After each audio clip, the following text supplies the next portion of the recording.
What's going on? How's everybody doing today? Actually, I just thought of something. So here is I guess this is a tip. Actually, I'm outside. We are actually in Rwanda, and we're growing a digital marketing agency. Which I didn't know anybody was upstairs, but we got a guy upstairs that's actually working off of the balcony. But yeah, I did not know that. Actually, I was just thinking about something. This is a good idea for you guys to just, if you have any ideas or anything that you think about or something that might give value to people, just go ahead and hop on live and actually just go ahead and show it.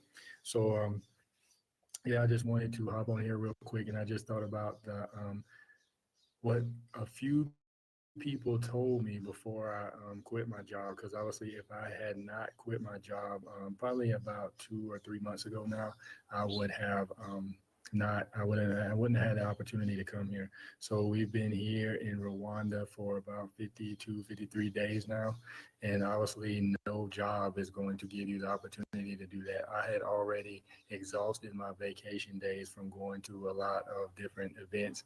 Actually, I had a mastermind with Ty Lopez. Actually, several times I went to Miami and California, and I exhausted my vacation days. So that was a pretty interesting thing because I didn't have any more vacation days left, so I know I could not have come here. Um, I don't necessarily think I could have taken a leave of absence because actually there was already one lady that it did that, and she was obviously not in the right standing with the company. Actually, she ended up resigning a little bit before I did. So I wanted to hop on here real quick just to let you guys know people cannot talk you out of your dreams, out of your goals, and out of your destinations. If you truly believe that you can do something, then go ahead and do it. And actually, there was one thing that a lady told me. I told her that it was my last day at work, and she asked me, she said, "Well, what are you going to do about health insurance?"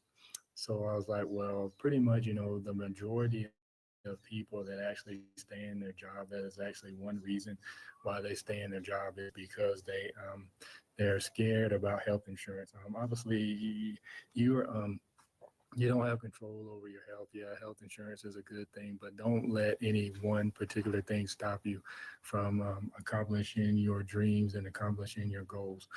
Um, that was one thing that somebody asked me. Then another person asked me, they said, or actually told me, they said, they said, you'll be back when you run out of money. Because actually, there was a guy that probably just quit. I guess it was maybe about 2 months before I did, 1 or 2 months before I did. And he actually went and he's on the AT right now. So he's traveling the AT. If you don't know what the AT is actually a trail in the woods that goes from Georgia to Maine. So for I know I have a few people, actually a good bit of people that are actually in another country. So just Google the AT, and it's called the Appalachian Trail, and he is. And it goes from Georgia to AT, which is on the east coast of the United States. So it starts all the way in Georgia and it goes to Maine. So that is a long journey. I think he said it's like 2,000 something miles, and he's actually walking it. He walked the trail. Actually, he broke off a little bit because he had some. I think his sisters or something had graduation, so he went back home, and he went right back on the trail. So I think right now he has 100 miles left, which might be a little bit less than that now because that was a few days ago. So he probably has about 50 miles left. But the thing is, they said the same exact thing to him. It said he will be back once he runs out of money. But the only reason why a lot of people tell you that, the only reason why a lot of people are negative towards you is the fact that they don't have dreams of their own.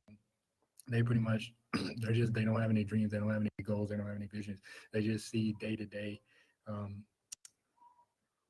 Pretty much, yeah. They just see day to day.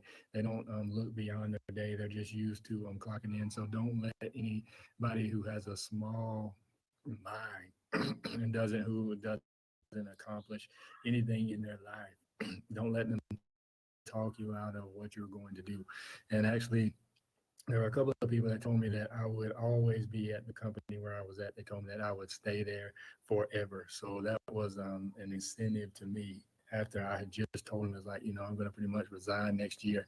This was earlier at the beginning in 2018, and they told me that I would always be at the company where I was at, which was obviously I'm not there anymore. So that was an incentive for me, actually a little push, a little drive for me to continue to move forward. So don't let people talk you out of your dreams. And then another thing is you. Actually, all of it wasn't bad. I mean, the lady asked me about health insurance, and then the other guy told me, he said I would be back.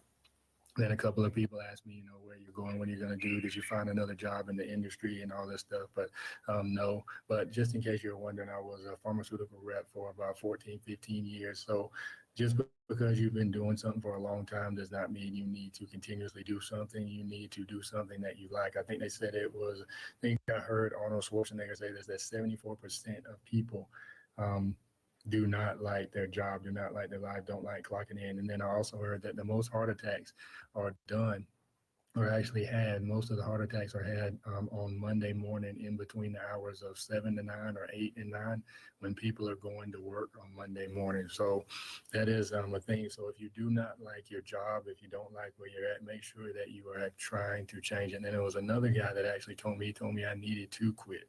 This was probably about 3 months ago. He told me, I told him why I did not want to quit. Obviously, it's like, well, I said the same thing the lady asked me. I said, I need health insurance. I need to make sure the bills are going to be paid.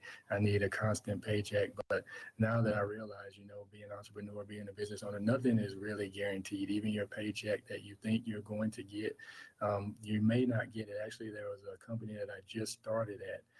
This was probably my second or third job out of college, and it was payday. And this is actually a big company, but they had some issues with their HR department and their payroll and all that stuff. So we actually didn't get paid on the day that we thought we were going to get paid. But what if that happens to you? What if something happens to the payroll? What if the company folds? Your check is not guaranteed. All it takes is one bad decision. Obviously, I worked in the pharmaceutical world, and actually a few companies that I worked for, they had recalls. So obviously, if you're having a product that actually gets recalled and people are actually going to pull it off the shelves and off the market, that is not generating money and generating profit to the company. So you can automatically lose your job from that, even though it wasn't your fault, it wasn't your decision. So you need to start thinking about ways to supplement your income or just have your own business. Yo. So I went ahead and put, hopefully this is not live. Actually, I was just thinking, I'm going to record this on my laptop because something's going on with my phone, something's wrong with the memory. So I went ahead and actually seasoned the fish. This is the day that Chef Alphonse is gone. Now, speaking of fact, it is Independence Day, so I don't know if he's actually just pulling our leg or what. It's Independence Day for Rwanda. And then I went ahead and put butter in the pan. That's butter. I actually cut the fish in two pieces. So what I put on there was actually pepper. I put paprika, garlic, salt, a little bit of curcumin, and that is about it. I was going to put some, garlic. Did I say garlic? Actually, let me add a little bit of turmeric on there. Sometimes I just see stuff in the cabinet and I go ahead and add it. I'm actually looking for, let me see if I can actually set this right here on top of the refrigerator. That way you can kind of see me cooking them here. What's going on, everybody? Come on, baby. What's out there? Black, come on right now. Oh, yeah, I'm moving kind of slow. I don't know if you're going to be able to see, but I'm walking over here real quick. I'm going to put a little bit of turmeric on there. A little bit of turmeric on the fish. Then I'm going to throw it in the pan. I actually took a fork. So what I did was I took a fork and scattered it out on the back side. I used my hands on the front side, but then I don't like getting my hands dirty. So I pretty much just use the fork the second time. But I'm getting ready to cook it up here now. You should be able to see me. And this is actually a gas stove. So I don't know if I want to move. Can I zoom in on this? Let me see if I can zoom. I can't zoom. I'm on my computer on my laptop. But you should be able to see it a little bit. We got the chef thing going on up in here. So this is the gas stove, and I do not like gas stove. My daughter always helps me out with which one that I I mean, they got the dots and the, I don't know which one, but I'm just going to guess right here. So I hear it running, turn it on low, you hit this little button. My daughter almost got burned earlier, so you hear it pop, but it didn't come on, so I'm gonna turn it up just a little bit more. Hear it pop. That's interesting because now it's not wanting to pop. So let me try again. Get a gas. Oh, shoot, there's a lot of gas. As you can see, you gotta be careful with a gas stove. So let me turn it down a little bit. So now we got it down, but actually, you know what? I do gotta turn it up. Because I'm getting ready to blacken some fish and I gotta have the pan hot because I can't get it. So you hear it steaming, hear it popping. Let me pull this up a little bit just in case I walk out of the frame. In case I walk out of the frame, cooking in the kitchen. In Kigali kitchen, we cooking. Let's see what we got here, baby. You can see the flame. Actually, I probably should move the fish back just to get stuff off the stove. And this actually pot is broke. Not pot, but the pan is actually broken. And apparently there is, I don't know what they call it, bambino or something like that, but there is actually a rat or something, a mouse in here somewhere. So you gotta be careful. Don't want it to come out when you drop the pan. Actually, I'll probably throw this grease on it, burn them up. So I got butter in here, and then I'm going to throw the fish in. Actually, I probably should turn it up high. I don't know if I can or not. Get it real hot. You can see the gas is actually coming off the stove. So yeah. So I'm cooking in Kigali. Yeah, what's going on now? So yeah, the chef is gone. We had a family emergency.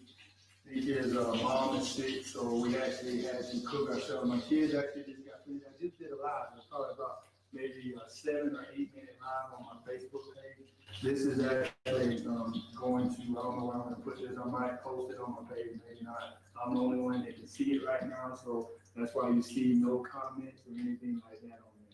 So yeah, I'm live in the kitchen, but yeah, my kids actually just cooked some spaghetti, which my daughter put it in the refrigerator. We got a pot of grease over here, which I thought it was in this pan. I thought it was water, so I started pouring it out. But actually, pan is different. I had some grease in the pan, and it's actually turning brown, so it might affect my fish. Hopefully, it's hot enough. Let me turn it up a little more. I'm gonna throw the fish in, which the fish is a little wet. I tried to dry it off, so it's probably gonna steam and it's going to sizzle, and it's going to smoke. So I know that for sure, right? So let me take the pan over here real quick. Well, that is the screen on. So we're gonna see it. Oh yeah, here we go. So I don't know what type of fish this is, but obviously the pan's not hot enough. I wish I had a cast iron pan. It get hotter. Which apparently the stove just went out, which is not good. The gas just went out on the stove. That's no good. Which I hope we got gas. I think we might be out of gas, which is going to be a problem. Oh, you gotta be careful with that. Yeah. Maybe that's the off button. No, yes, I just turn it up here. See that about right there, I guess. Not getting hot.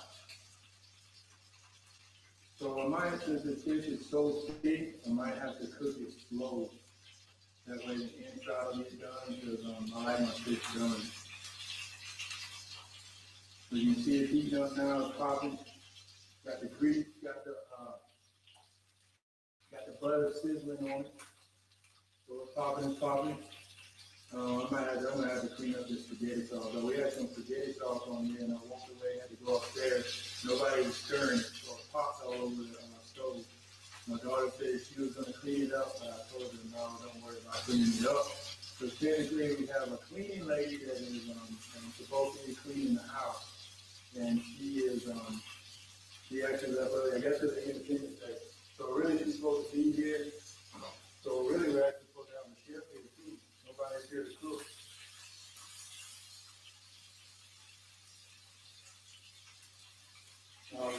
chicken, not people have it. I don't want to keep flipping and flipping. You want to see what we're working with here. It's been a while since I've been in the kitchen.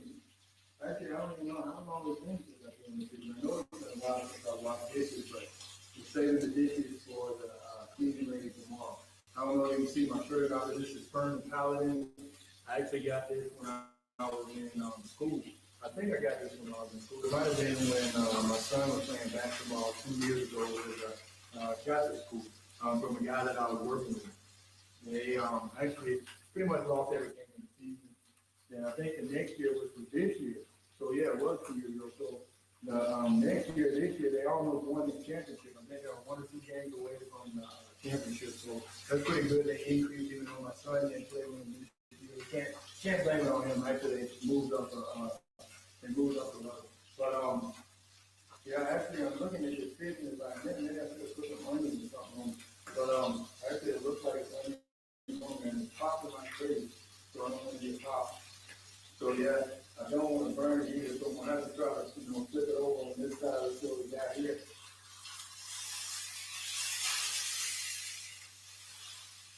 So other than that, now that blackened, front, that's what I wanted on that front. There's certain seasons that you can put on fish and give it that crunch. I did it before, but I really need a hot pan.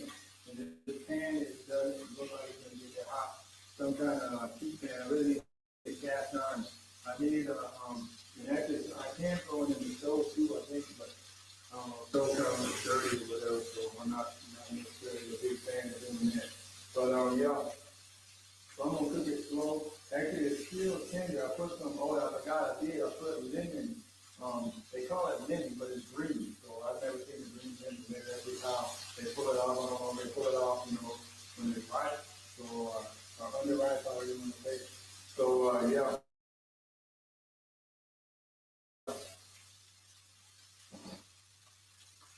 So I did rub some lemon on it, plus those other seasonings I just mentioned.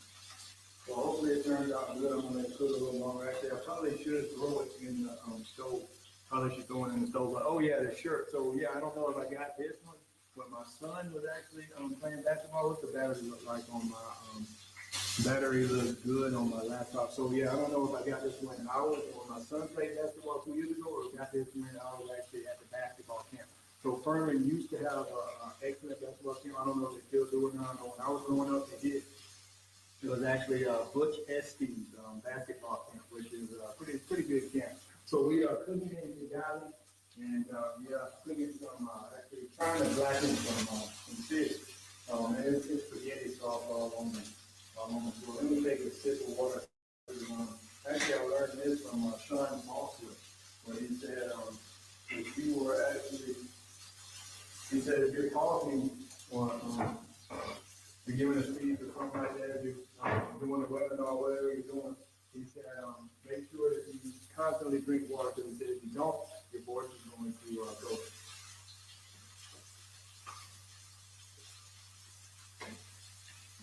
So you can see fish cooking up on the stove. Actually, I forgot this is not a stationary camera. Actually, I can take this. Oh man, I hit the button on there. Actually, I can take this and move it. So you can see the fish is frying up. Where we at? So zoom in. Don't want to get too close. I want to grease on my computer. You can see that? Yeah, it's frying, baby. It's frying. It got a little crunch on the side, but it still doesn't look like it's done in the middle. And I'm totally smoking up the house. Actually, we had a chef earlier that the first chef that we had when we got here. And he was he fell asleep. I think he actually might have been cooking fish, but he was drinking. He was drunk. And he actually, I guess, had some drinks before he came here. Had something to drink, a little whiskey, a little wine, maybe a couple of beers or something. And he actually fell asleep at the table. And the cleaning lady called him. I don't know if she woke him up or what, but she saw him sleeping. He had sitting was fish on the stove with grease. And pretty interesting. Actually, my CEO got rid of him real quick. So I think he might have lasted a few days or so. Let me clean up this chicken a little bit. Got some stuff over here. I can't leave right down the counter. I don't like that. Actually, got some lettuce and stuff out.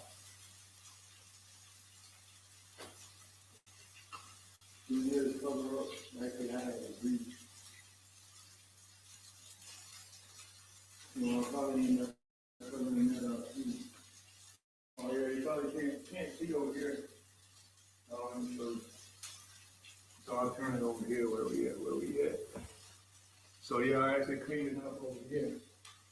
Once in off the town, we had some, they call it a cake, carrot cake. I don't know if you can see it or not. Yeah, I'm smoking up the house now, but they call this carrot cake. I might have to open the door or something, but apparently it looks like cornbread. I don't know. Looks like cornbread, tastes like cornbread. So they call it carrot cake. And I'm burning up the house here, smoking us up. Good thing there's no fire alarm in here. Well, I don't know if that's good or not. But probably open that up.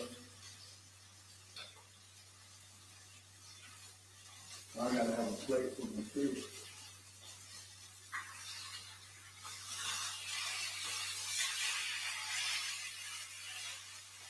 So it's breaking, it's crumbling, I think it's almost done, I think.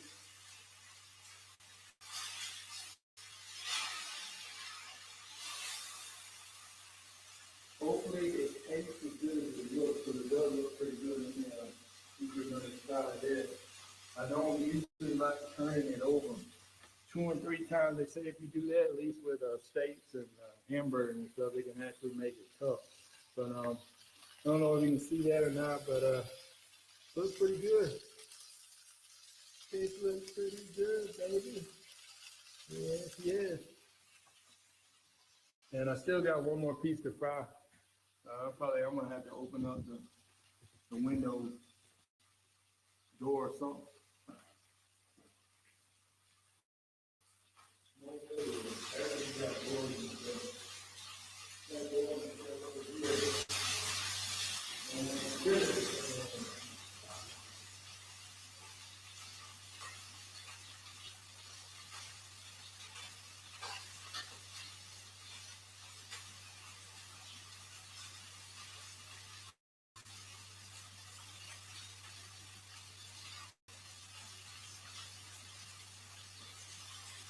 Yeah, we have issues with mouth or whatever it was actually went behind the stove. I don't know if you can see that or not. But yeah, I'll open the door. Actually, you can see over here. Open the door over here. A little outside, you can see it right here in the back. Right here. Over here, right here, yeah. That door is actually open. Actually, we can walk over there so you can see. I can put you outside real quick. Oh, I don't want to drop my computer, but we are outside now. And I'm inside, so this door is actually open. And just to let some of the smoke out. Might have to open the front door too. But yeah, we got rooms back here. Apparently my wife and kids counted the rooms the other night. And it was, I wish you can hear the echo. There is actually 5 rooms down here, and there is 4 rooms upstairs. So there's 9 rooms in this house. And I don't know, ceiling's all smoked up. You probably can't see it very well. My battery is actually getting a little low. But we're gonna still keep cooking. Cooking.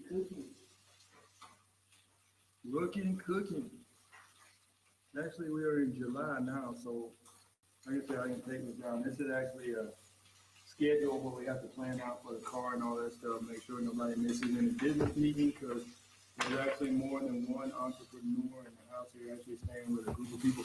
But actually, most everybody's gone now. Actually, it's just us in the house. The other 2 people, what in the world is that? So the other 2 people, oh, starting the fire.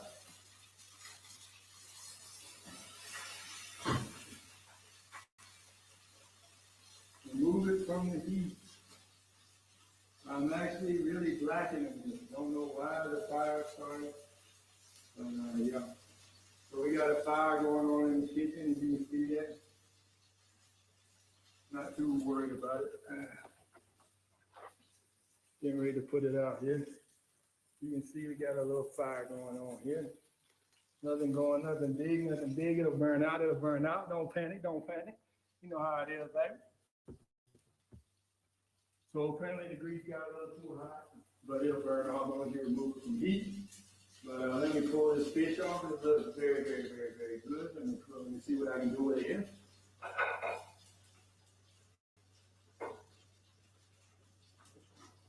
So you cannot drink the water here. It doesn't look like they clean the plates out either. But you cannot drink the water here. So what we do is we got actually a little, I'll just put it on this plate. This plate is dry, but actually, just to be sure, we actually have, this is like a little faucet. Probably the refrigerator is dirty.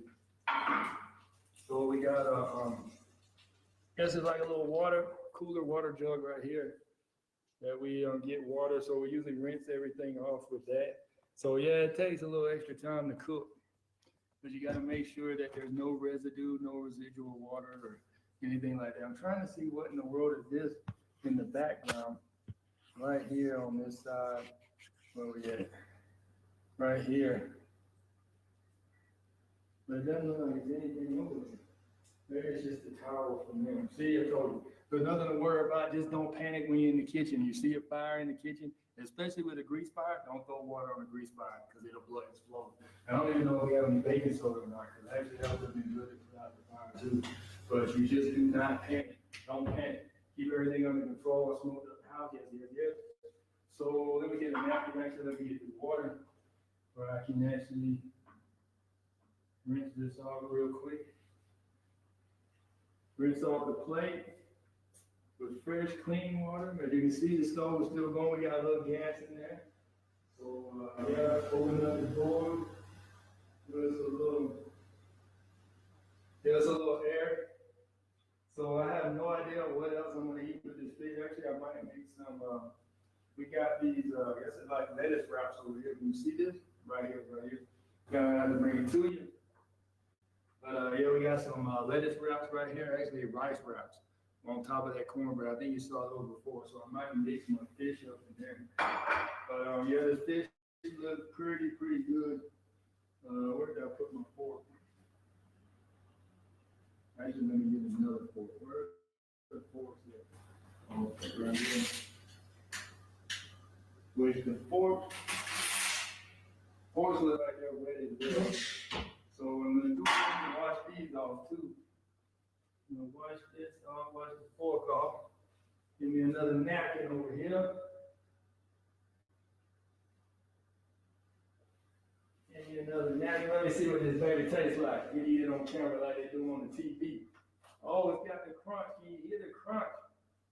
Can you hear the crunch? Can you hear the crunch? Let me taste it right in front of the camera. I'm going to eat it right in front of your face. Gonna use a little bit more salt on it.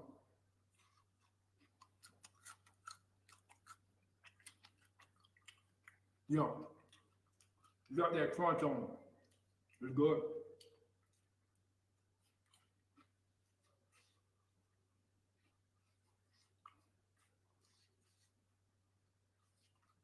It's good.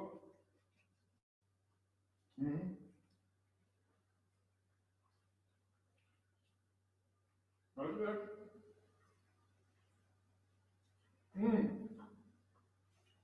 That's right. This needs some more flavor. Get a little more seasoning on it. I'm gonna throw a little extra seasoning on the fish. It'll be good to go, baby. Might throw a little bit on there. So I have no idea why that started up.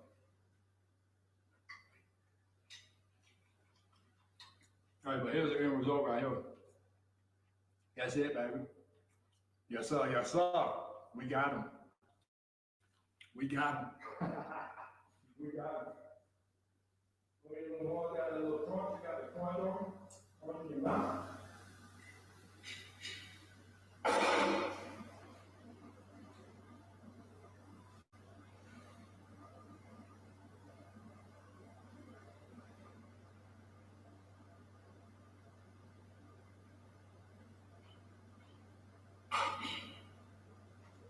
So yeah, I just put a napkin on my plate, on my food set on the table.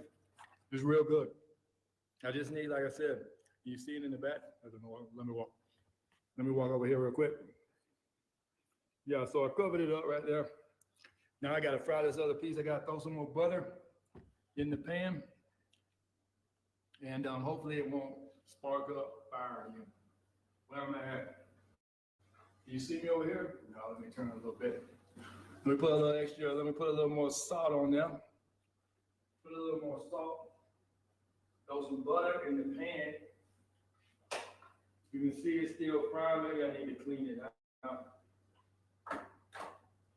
Yeah, usually I take my time when I cook. My wife and kids get mad at me. I gotta figure out why that, or maybe because of this. I have some stuff on there. Sizzle up, burn me up. Don't burn me up.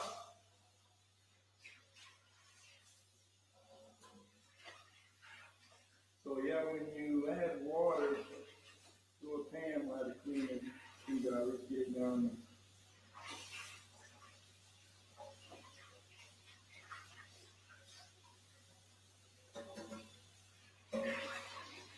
So yeah, when you add water to grease, obviously it's going to spark up fire. But like I said, always keep baking soda on hand. When you're in the kitchen, when you're cooking, always have baking soda somewhere close by in the kitchen, just in case the fire does spark up. But like I said, first thing you got to do is remove it from the heat if you can. If you can't, just throw baking soda on. Usually, I guess somebody invented something. At least in the, I don't know actually what country it is. But yeah, somebody invented something where you can, there's actually sits over the stove. It's like an exhaust fan, but yet it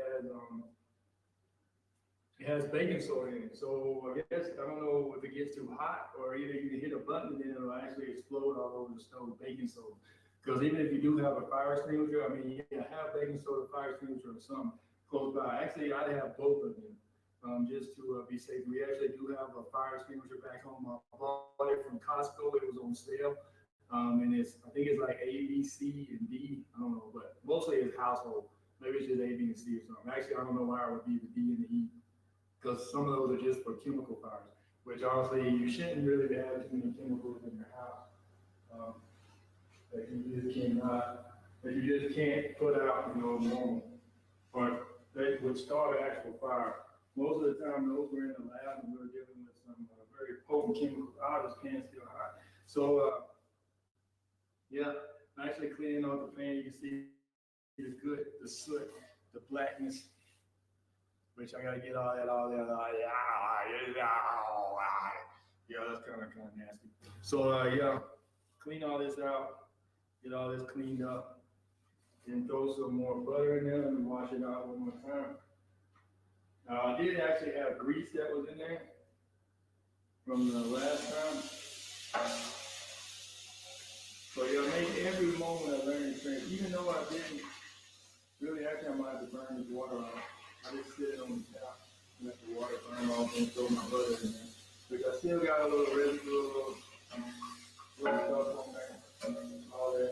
All that jazz, taz. Throw a little water in here for the roaches. Just in case they try to eat a little bit, they might have to work to get it. So yeah. Yeah, you gotta make the roaches work to get it.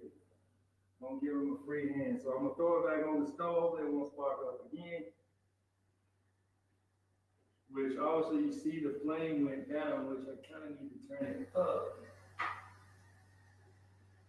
I think the gas is getting low because the tank is still pretty hefty, pretty heavy. I don't know if you hear it sizzling enough, but I'm burning the water off of there. And I'm getting ready. Actually, that's a clean napkin there. I had a clean fish on there. So, about to throw some butter in there. Actually, this is Yankee butter. Don't know what that is. And it's unsalted. So, oh yeah, I got to put salt on the fish. So, yeah, and the butter's unsalted, which that can be an issue too. I know we got another butter in here. Usually the butter makes it soft. I actually thought they had, all this is unsalted butter. I don't know why they chose unsalted butter, but they did. So that might have been some of the reason as to why. And this is actually light salt. So, well, actually we got pure. I put pure iodine salt on it, but then As you can see, we got light salt right here. So, yeah, so we got light salt, and then we got this regular iodized pure salt. Can you see it? Yeah, you can see it. So we got iodized pure salt, which this is almost gone. Need to get some more of this, so I might need to put it on the list. But let me go ahead and put more salt on there, because those other pieces didn't really have that flavor, you know. They had the crunch, I like the crunch, but they didn't have the flavor, man. You gotta have that little soft flavor. And you can see, let me turn my back to the camera. I'm about to flip it over, rubbing it on with the fork, right? And then the fish, actually, it kind of smelled fishy when I was seasoning and everything like that. But I put that lemon on it. I don't know how much lemon I put on. Actually, I just cut open the lemon, started squeezing it out. So I don't want to over salt it. You see it? Actually, I'm out of the camera now. So I didn't want to over salt in it. I don't want to put too much salt on it. Which is salt barely coming out. So I'm going to use the other end. Let me see how much. Pour it in my hand like a real shell. You know how it is, right? So yeah, bring a little bit on there like that. A little bit on there like that. Knock it off. Throw this back in there. Always put your stuff up. Clean as you go. Usually I do clean as I go, but I actually got somebody else to clean. So when I'm at home, usually I do clean as I go. But yeah, that's one thing we're going to have to consider when we go back home is hiring a chef and a cleaner, a housemaid to clean up the house. You can see this baby is hot. She hot. She bang. It's probably gonna sizzle. It's gonna sizzle a little bit. Oh, there you go. That's a sizzle, baby. That's that sizzle, baby. So put the butter back. So I walk off camera again. We got a hot. Try to throw the fish on when the butter gets burned, when the butter melts. Oh, shoot. There must be grease in there. This butter, man. Pan must be hot. This is a cheap pan. That's why I need a cast iron pan. The pan is literally too hot.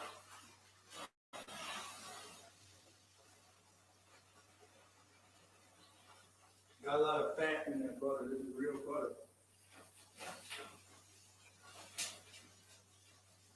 So, actually, let me try this. I'm glad I'm recording this because I got all this on camera. So, therefore, you'll believe me. You'll believe me when I say I almost started a fire in the kitchen.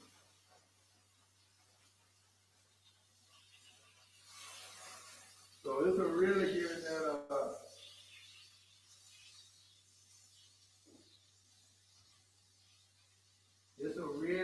that that blackened taste, but I really put it on the fire. So you gotta be careful. Like I said, don't panic. Remain calm. So yeah. Let me wash my hands real quick and dry them off. So I'm cooking it right now. You can see the fire is gone. Don't worry, don't panic. Like they say, we went on a trip in Alcatraz National Park. We had a tour guide. He said, always said, don't worry, be happy. So don't worry, be happy.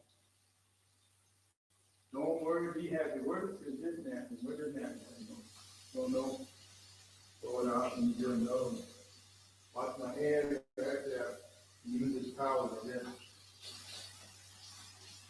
So yeah, like I said, I don't know, there's a mouse in here somewhere. Actually, in here, there's a door. I don't know if you can see. I actually put some potato bags, some medicine. Let me turn it down, man. 2 seconds. Let me turn it down a little bit. Flaring it up again. But yeah. So let me get this.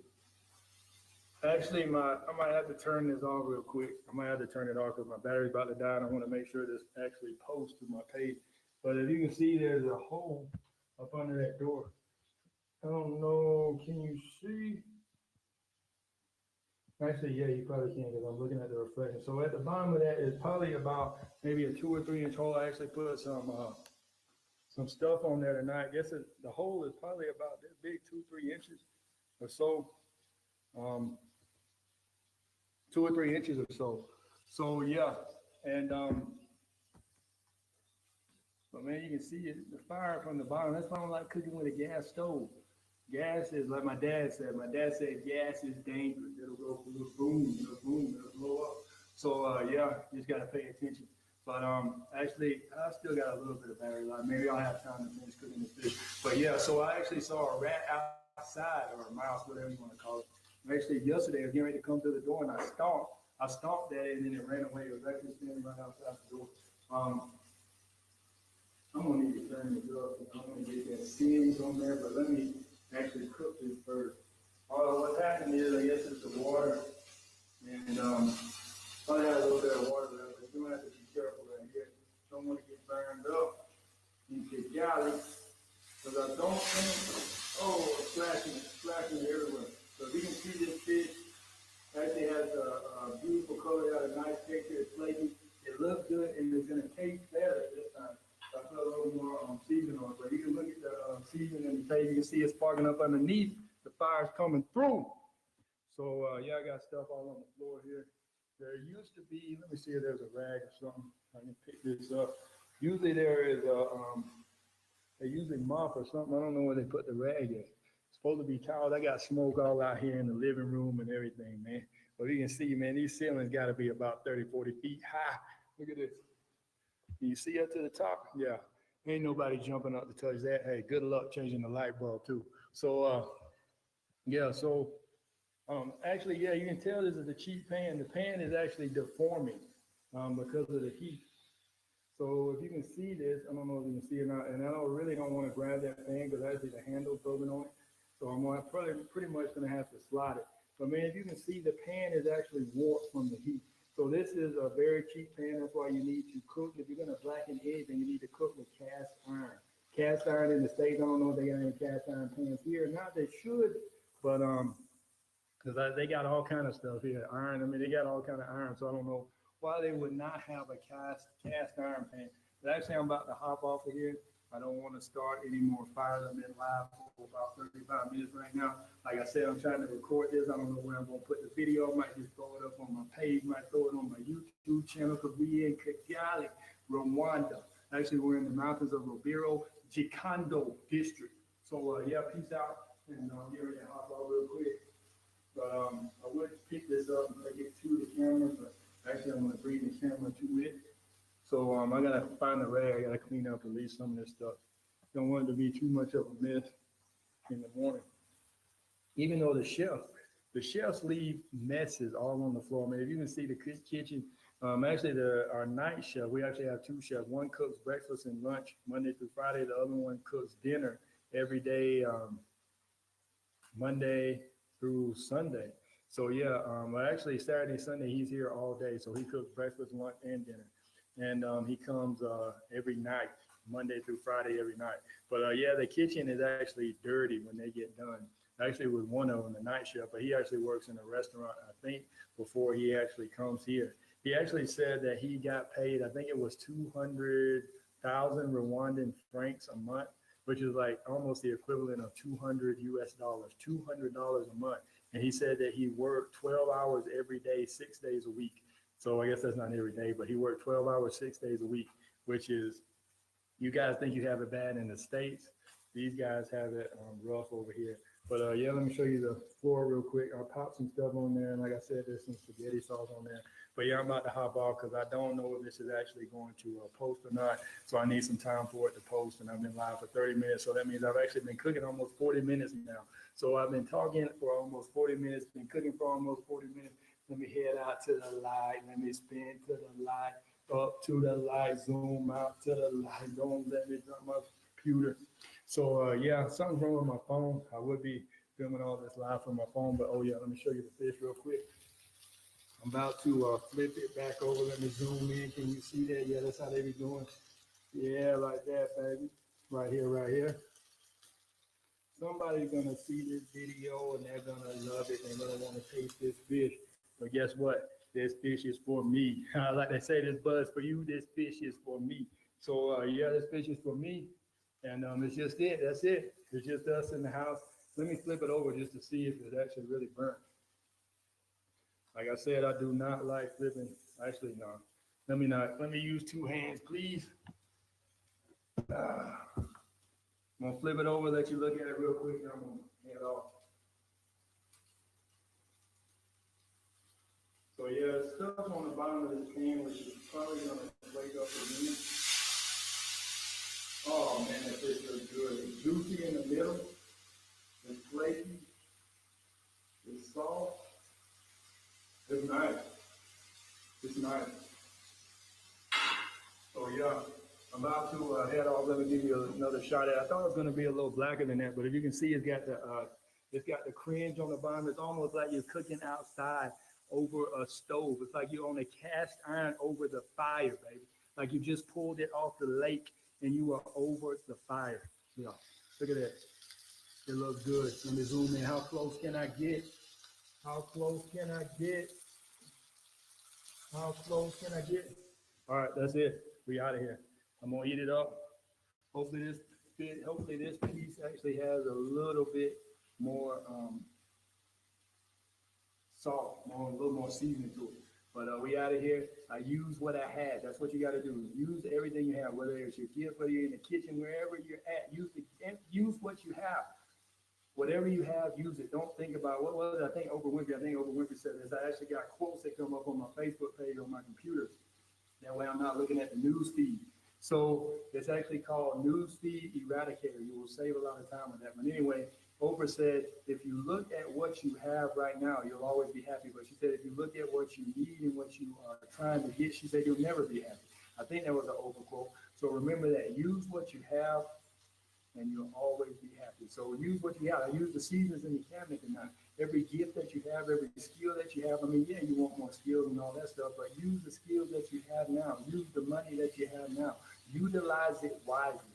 So I will check you guys out later on the next live, and I'm about to go eat some fish. Have a good one.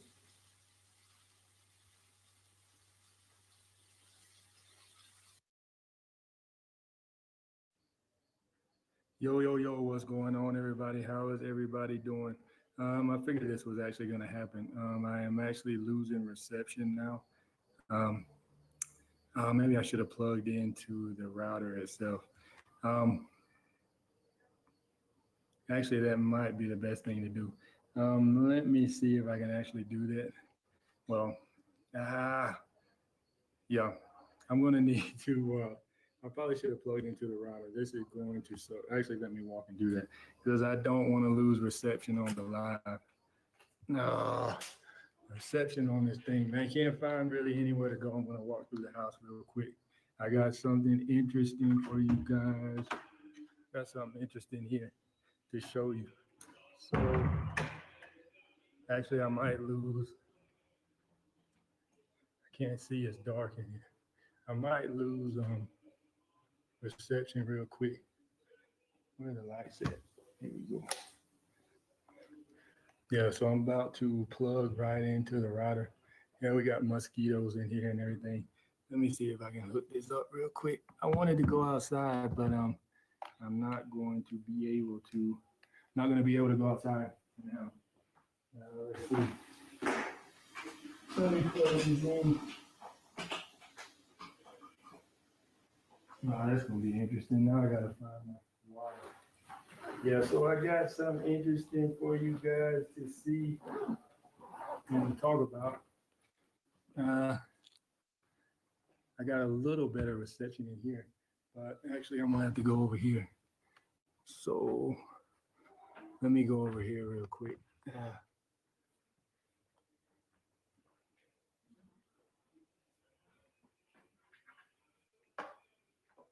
And I gotta find my cable.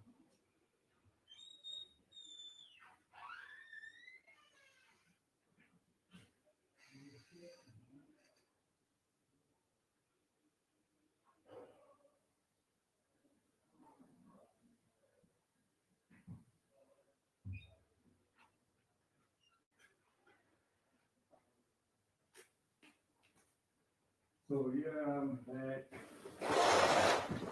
I hate I had to walk off the screen real quick, but I did not want to have to rewrite this. I'm going to plug directly into the router.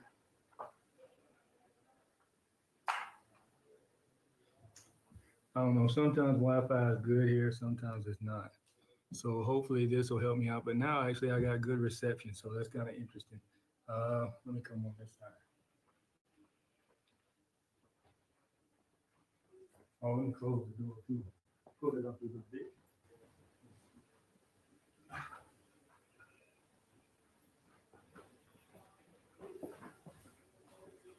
Yeah, my wife is actually in there working. Hopefully she can hear me.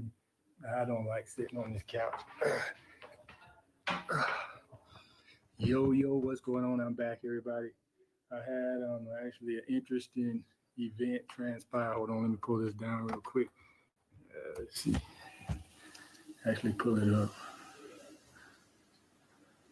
So yeah, this will save you right here. If you are losing reception with your Wi-Fi, this will actually save you. So I'm actually getting ready to plug it in. But guess what? Apple does not have that. I'm not a big fan of Apple. So that's one reason why they don't have a lot of connections. Where is my...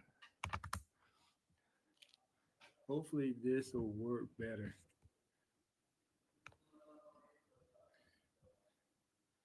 Maybe, let me see if I can switch off of this.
Still horrible.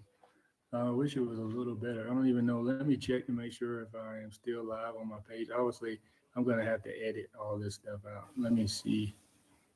I don't think I'm showing my screen. No, I'm not showing my screen. So I got light. The lighting in here is not too good. It's actually over my head. Let me see if I can push back some.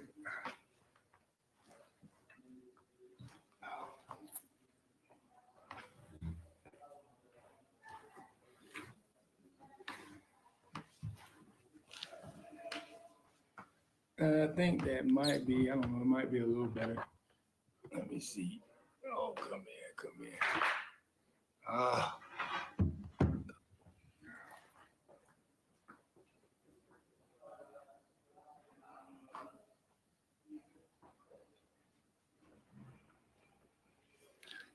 So yeah, what's going on? I can't really zoom in any, but I think I'm still live on my page. Let me check to make sure. That way I'm not doing this for not, where is it?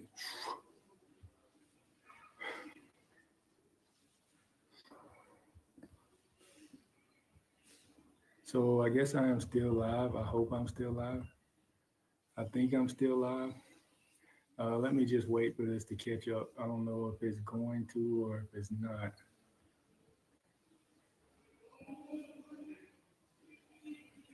So I think this is live now. I hope it is. Let me just wait for a little bit.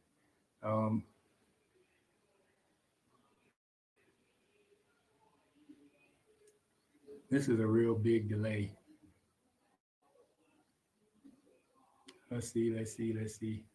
I'm just making sure that it didn't pop off. I cannot see. Let me just wave. That way I can watch it because there's a big delay with Be Live and Facebook. Actually, there's a big delay anyway with Facebook. Even when you're streaming live from Facebook, you have to wait about 15 seconds for the actual feed to catch up. So there is a big delay. So when I see myself wave, I'm actually going to continue on with the live, which is going to be a pretty interesting live. I started not to document it. I was like, well, maybe I should, maybe I shouldn't. Then I was like, maybe not, because it still needs to be addressed. Yep, good. So I just waved and everything is good. So how is everybody doing today? This is actually my third time going live. I guess my first time was, where was I at today when I went live for the first time? Oh yeah, this morning. I think it was this morning. I know I went live with the cameras.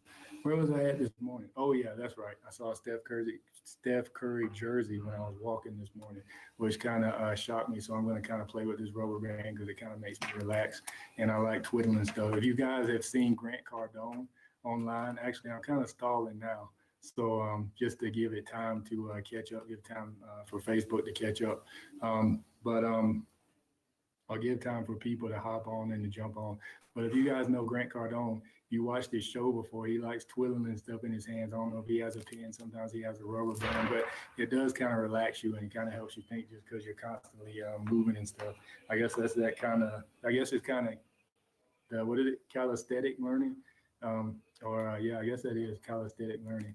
So, yeah, actually, it was a pretty interesting conversation that I had today in Messenger. Actually, I sat down and I was getting ready to actually relax and lay down, go to sleep, but yeah, actually take a nap or whatever. But I actually had to get up. I had to get up because I had an interesting conversation with a particular person.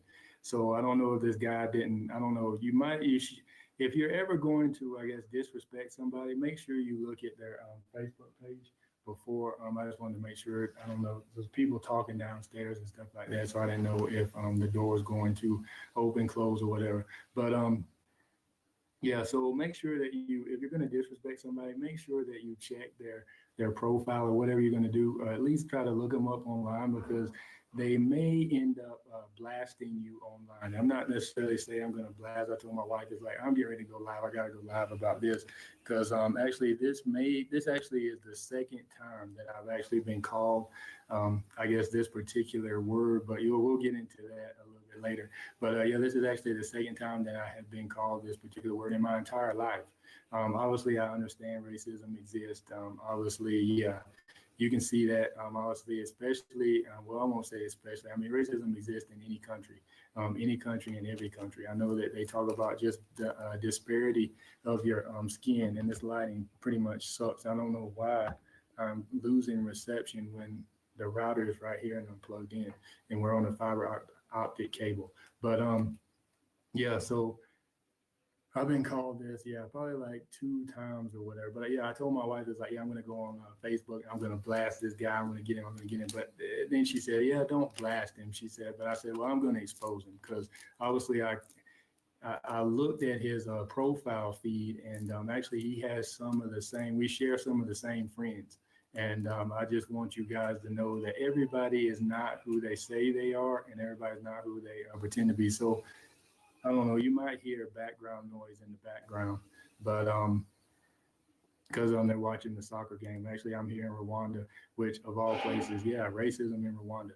But it didn't necessarily happen here in Rwanda. I mean, it was just, I was actually here in Rwanda and something happened on the internet. But actually, let me give you, I guess, this is pretty interesting. Let me just go into the conversation. I want to know you guys' thoughts and everything like this. And I mean, just let me know, if you are, actually Heather jumped on and said, you had racism in Africa from who? No, I'll get into that a little bit. I just happen to be in Africa. So yeah, it was on Facebook. She said, yeah, it's on Facebook. There's a delay. Like I was saying, there's a delay. So yeah, so actually, let me just hop into it. I actually stored the conversation. Now, I was going to actually pull this up in Messenger. Let me share my screen. So I was actually going to pull this up in Messenger, but then I was like, well, I got other messages in Messenger from other people, and we have mosquitoes flying around. Don't let them bite you. But obviously, you really can't stop a mosquito from biting you.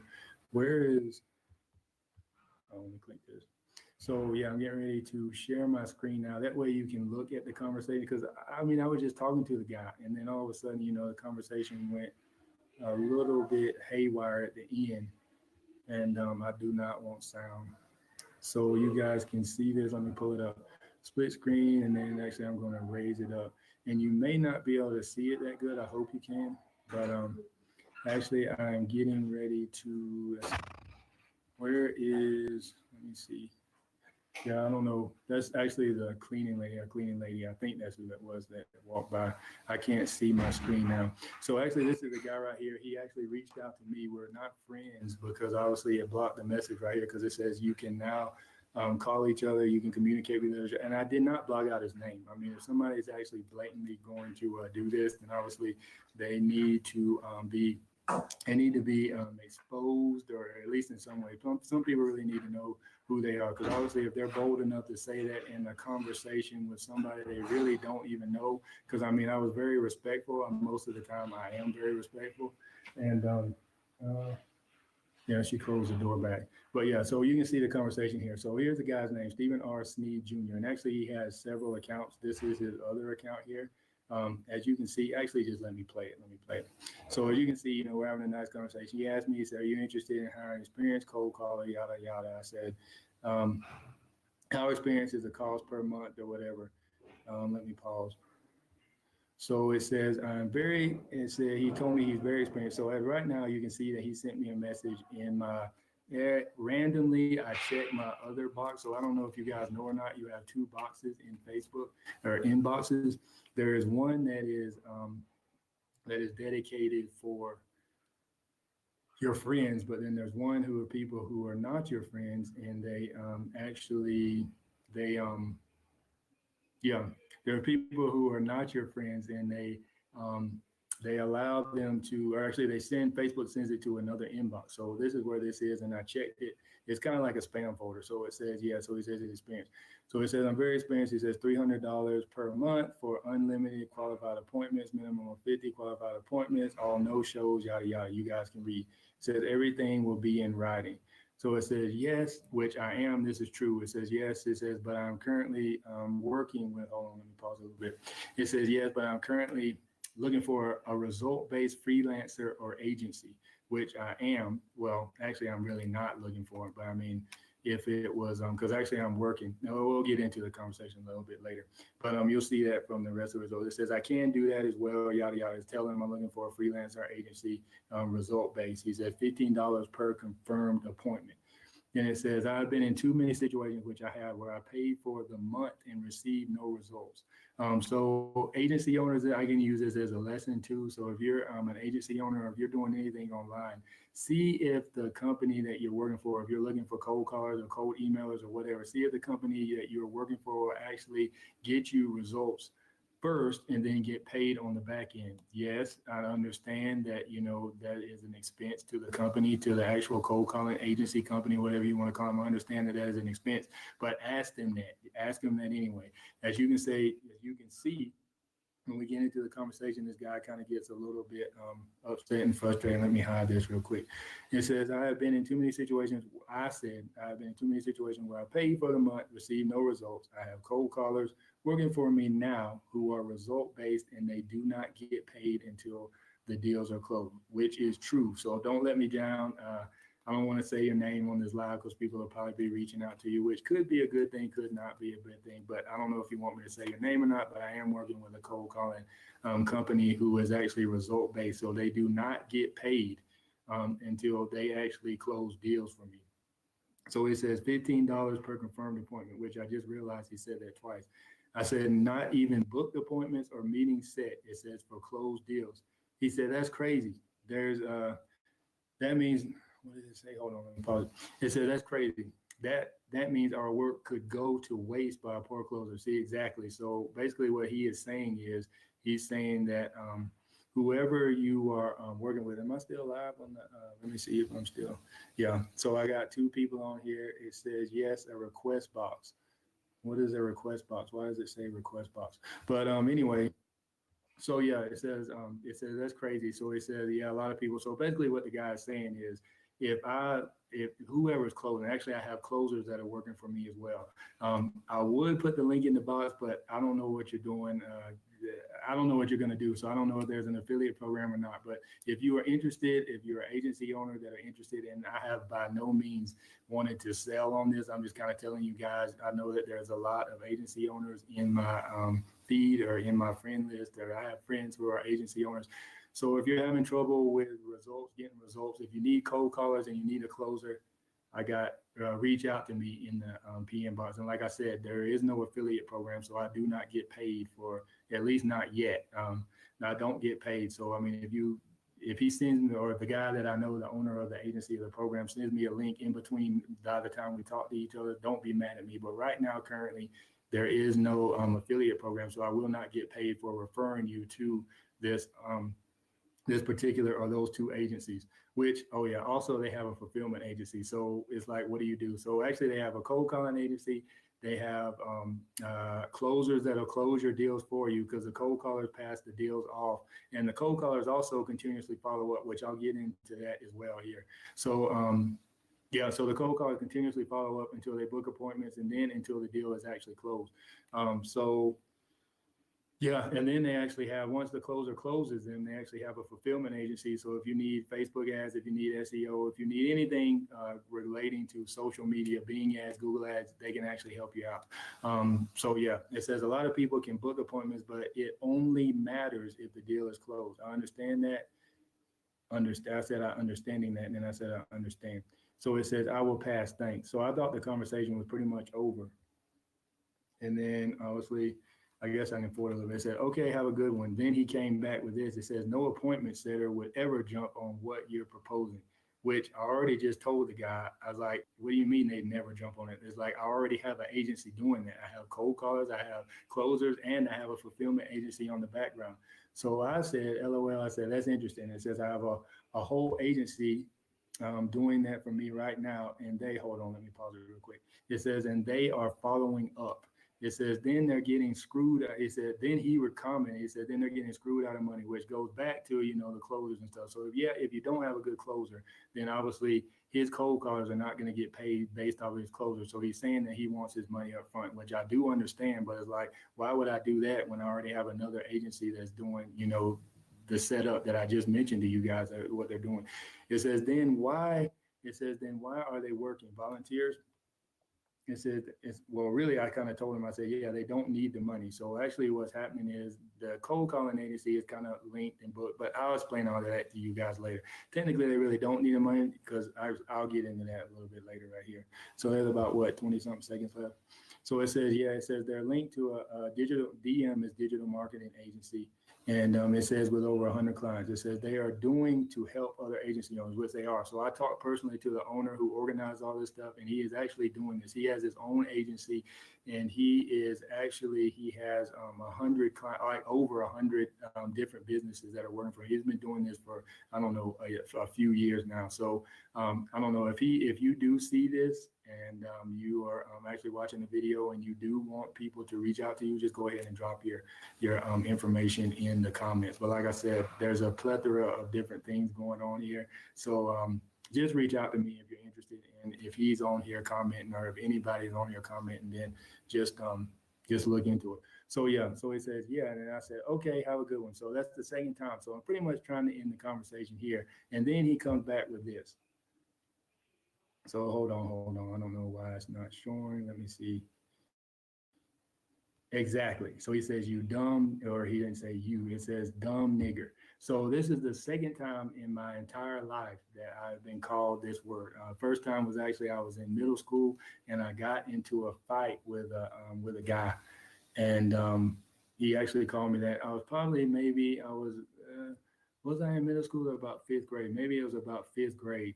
And actually, I don't know if you guys know or not, but I went to a private school, and I was pretty much the only African American there. So I was pretty much the only African American. Well, at least in my class, I was. There was only probably maybe about 20 in the whole school, out of a school of maybe, I don't know how many students were there, maybe about 300 or 400 students in the whole school, maybe. I'd have to calculate each class, because they went from kindergarten to eighth grade. So it's probably about 30 or 50 in each class. So was that like 400 people? I don't know, 50 times 8, so whatever that is. So yeah, so out of that, pretty much, yeah, so I was pretty much the only one. And actually, well, obviously, I don't know, we said something to each other, we got into it, and then we actually, started. I mean, it really wasn't a real fight. I mean, fights back then, or at least in the private school I went to, we were just pretty much pushing each other. Nobody threw any punches or anything like that. So I guess it really wasn't technically a fight. It was like, I guess it was more so of a pushing match. So, and then, actually both of us got, called into the office, and I told the superior, which I don't want to get into who was there and all that stuff. It wasn't a nun. I can say that we did have nuns there, but it wasn't a nun. Actually, the nun did escort us to the, actually the nun was a principal then, but for some reason we had to go to somebody else's, another superior's office. And I told the superior what was said, and that was never addressed. They just told me I needed to actually control my emotions, and I needed to make sure. They told me that we didn't need to fight, and they did. Not to say that they didn't get on the other guy for, kind of pushing me or whatever, but I'm not looking at the comments right now. Let me switch over. So yeah, so actually, yeah, so they did, actually, let me pull this up. Let me see. So yeah, they did actually get on the other guy as well. And oh yeah, I wanted to show his, hold on, well, we can wait for that. But yeah, so they did actually get on the other guy as well. Let me pull this down. But it was more so, it wasn't more so what he said, to me, it was just, you really shouldn't be fighting. But it's like, well, why didn't you guys address the fact that what he called me is like, he kind of called me that. So yeah, so Heather says, ouch. Yeah, that was a big ouch. So now, the reason why I went live is just to let you guys know, because I actually had a conversation. I don't know if you guys know, yeah, I think I can say his name, but anyway, I'm just going to try to leave, because actually I'll get into another story with something that happened to me earlier in the year. But, and I talked to the guy as far as this. He is actually a big, I guess, online guru or expert, whatever you want to call him, guru, expert. Some people don't like using experts and gurus. So, and I actually told him, because actually the conversation happened on another social media platform. And he said, I would prefer if you did not use my name, because I told him I was going to go live. I was going to take screenshots and all that stuff, because it pissed me off. Like, I'm pissed off now, because it's like, why do people still think like this? Why do people, do that? But I understand, because my mom raised me. Obviously, I was the only Black kid. So I actually, feel, I won't say feel more comfortable. I've actually been around more Caucasians than I have, African Americans or Black people in my entire life. So that is that's kind of interesting, because especially, when I went to a school, I was pretty much the only, Black guy in my school. So it's not to say that, there's anything right or wrong with that. That's just my situation, and different people have different situations. That's just how I was brought up. That's, the situation I was in. That was my life. But the reason why I brought this up is I wanted to let you guys know that it says, what nationality was this dude who you were talking to? I'll show you his profile. Well, that's a good intro. He was actually, well, I mean, for me, it looked like he's Caucasian. I'll let you guys decide and choose. So I guess you saw his name, or if you did not see his name, which is going to be a different profile. Let me pull it up in the thing. But I mean, yeah, I'm not really doing this just to get him in trouble. But I mean, I'm just letting you guys know that everybody you talk to online, because I mean, like I said, there's some friends in my profile who, I mean, he has friends that are friends of mine.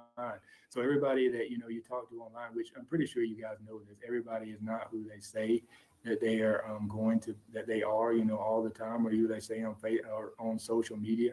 I try to be the same on social media that I do all the time. So you just see me out in public, I don't speak or something like that, maybe just call me out on it, even though I am a little rough on my family. Now, when I say rough, yeah, I mean, I don't mean like I'm beating them and all that stuff, but I give them a hard time, which I don't know if everybody does. I guess you be around a lot of people, certain times you, I guess, I don't know, I guess kind of get, I'll say just get comfortable, around, I guess, certain people, but not to say, that's an excuse or anything. But yeah, I know I am hard. I mean, I guess my parents necessarily really weren't so hard on me, because I really didn't have curfews or anything like that. But the thing was, I didn't need a curfew, because I was actually, oh yeah, I said I was going to show this, guys. But yeah, I didn't need a curfew, because I was just playing video games in my room all night long. I mean, there was a couple of nights, probably my senior year of high school, where I went out and stayed out all night, but I necessarily didn't need. So is this guy right here. So obviously, well, let me make sure. Let me show you guys. I mean, you can pretty much, I guess, so yeah, I'm calling him out on Facebook. Yeah, this guy's the one that said it. So I think he has multiple profile accounts, and I'm not just pulling them out, but I'm just going to show you Stephen Sneed Jr., where actually he's saying he's from West Virginia, New Orleans, all that stuff. So I'm going to compare it to this one, which I will go back on this thread. And so right here, so you can obviously see that this is the same guy. He just has a different profile, different picture, but that pretty much is. So Stephen R. Sneed Jr. And then obviously this is Stephen Sneed Jr. So he kind of changed his name, which that's illegal to do. So if you guys do not know that, I actually got banned and blocked from Facebook one time because I created multiple accounts. And I guess I was trying to run ads in each account, or either they looked at my IP address or something. But anyway, they contacted me and they told me you can only have one personal account. And they said it has to be your real name, which this is my real name. I guess it's related to my real name, but I had to send my ID, my license, and all that stuff in Facebook, and they had to verify it. So just so you guys know, if Facebook does catch you and you do have more than one personal account, they can shut down all your accounts and then not allow you to get back in. But that kind of be hard because you can still, I guess, create an account unless they're looking at your IP address. But yeah, this is the guy right here. I just want you guys to know. But I mean, the thing is, people hurt people, hurt people, hurt people. And that was actually the conversation that I wanted to get into. And what is my wife saying? I cannot see the comment here. What does it say? It says if he would have been kind, he could have gotten some business connection. Yeah, he actually could have, because I mean, I do have a lot of agency owners, and then my wife can actually see he blocked me. If you can look at the end, that's something else I wanted to show. Because obviously, I mean, I was going to actually communicate him, talk to him, but I can't respond to him because he blocked me after he said that. So I mean, I don't know, can you see that at the bottom? I hope you can. Let me go right here and pause it.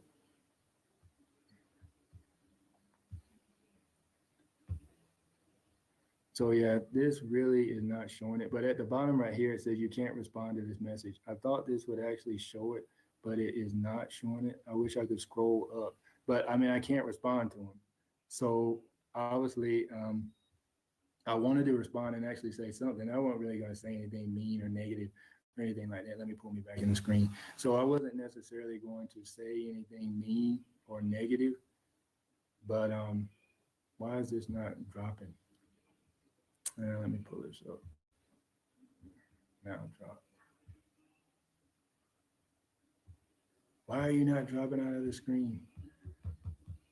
I don't know why that's not doing that. I wonder if I can shrink it a little more. I don't want to do that. Oh, there it goes.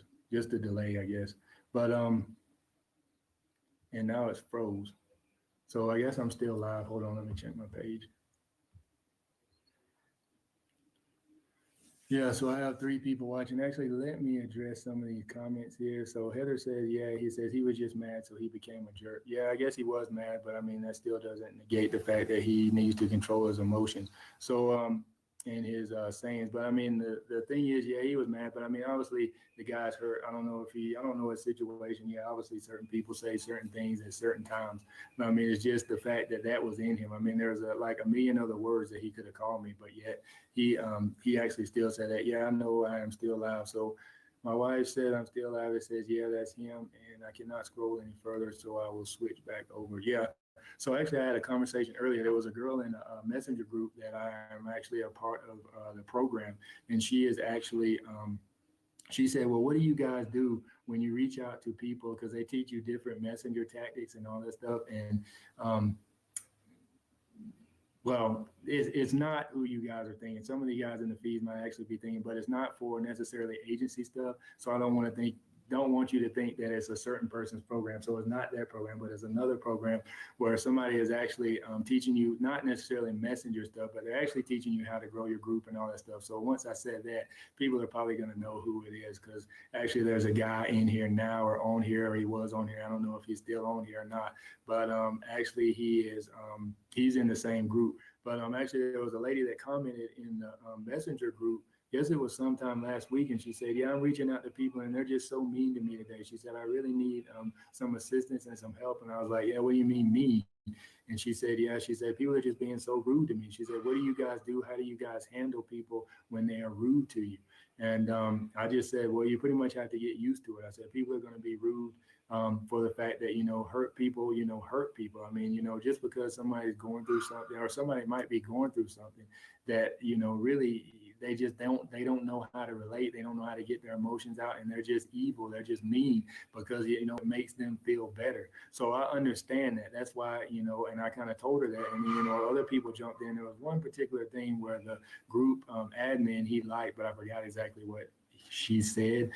So it was kind of along the same lines where people actually, reach out to other people, and they're mean to other people just, for the fact that they're trying to cope with their own issues. And the way that they cope is they want people to feel like them. So they want people to hurt like them. So they're going to try to hurt you. So they're actually trying to pull you down to their level. But I understand that. I understand and I know who I am. That's why I looked at that and was like, are you serious? This guy really called me this? Like, do you really want to go to an elementary level and talk about that? Because it's like, really, I understand that, that word actually means, just ignorance, which obviously he is the one that is ignorant because he doesn't understand. Like, why would you not research somebody's page if you're going to call them that? You don't know the connections that I have. I mean, technically, yeah, I can pretty much, well, I mean, not to say that I want people to destroy, want their business, because I don't wish evil on people. I don't wish evil on anybody, even my worst enemy. I wouldn't necessarily wish them, to go out and die and have a fall. I don't do that. Because obviously, yeah, some people, I do believe in the death penalty and all that stuff, which I don't know how I got onto that. But yeah, some people I won't say necessarily deserve to die, but obviously, yeah, there's consequences for different stuff. But I still don't think that, somebody needs to actually, lose their business, because I don't know this guy's situation or anything like that. But the thing is, you need to make sure that you're always professional in every situation. And then I wanted to hop on here and just to let you guys know, I kind of see why, a lot of people now, I'm watching a mosquito flying around. I'm trying to make sure it doesn't bite me. I kill so many mosquitoes here. And I don't want to, I understand why now a lot of people don't want to go live because they're actually scared, and they're scared stuff like that's going to happen. But the thing is, you can't be scared. You can't be fearful. Fearful, what is fear? Fear is false evidence appearing real. It actually may not happen to you.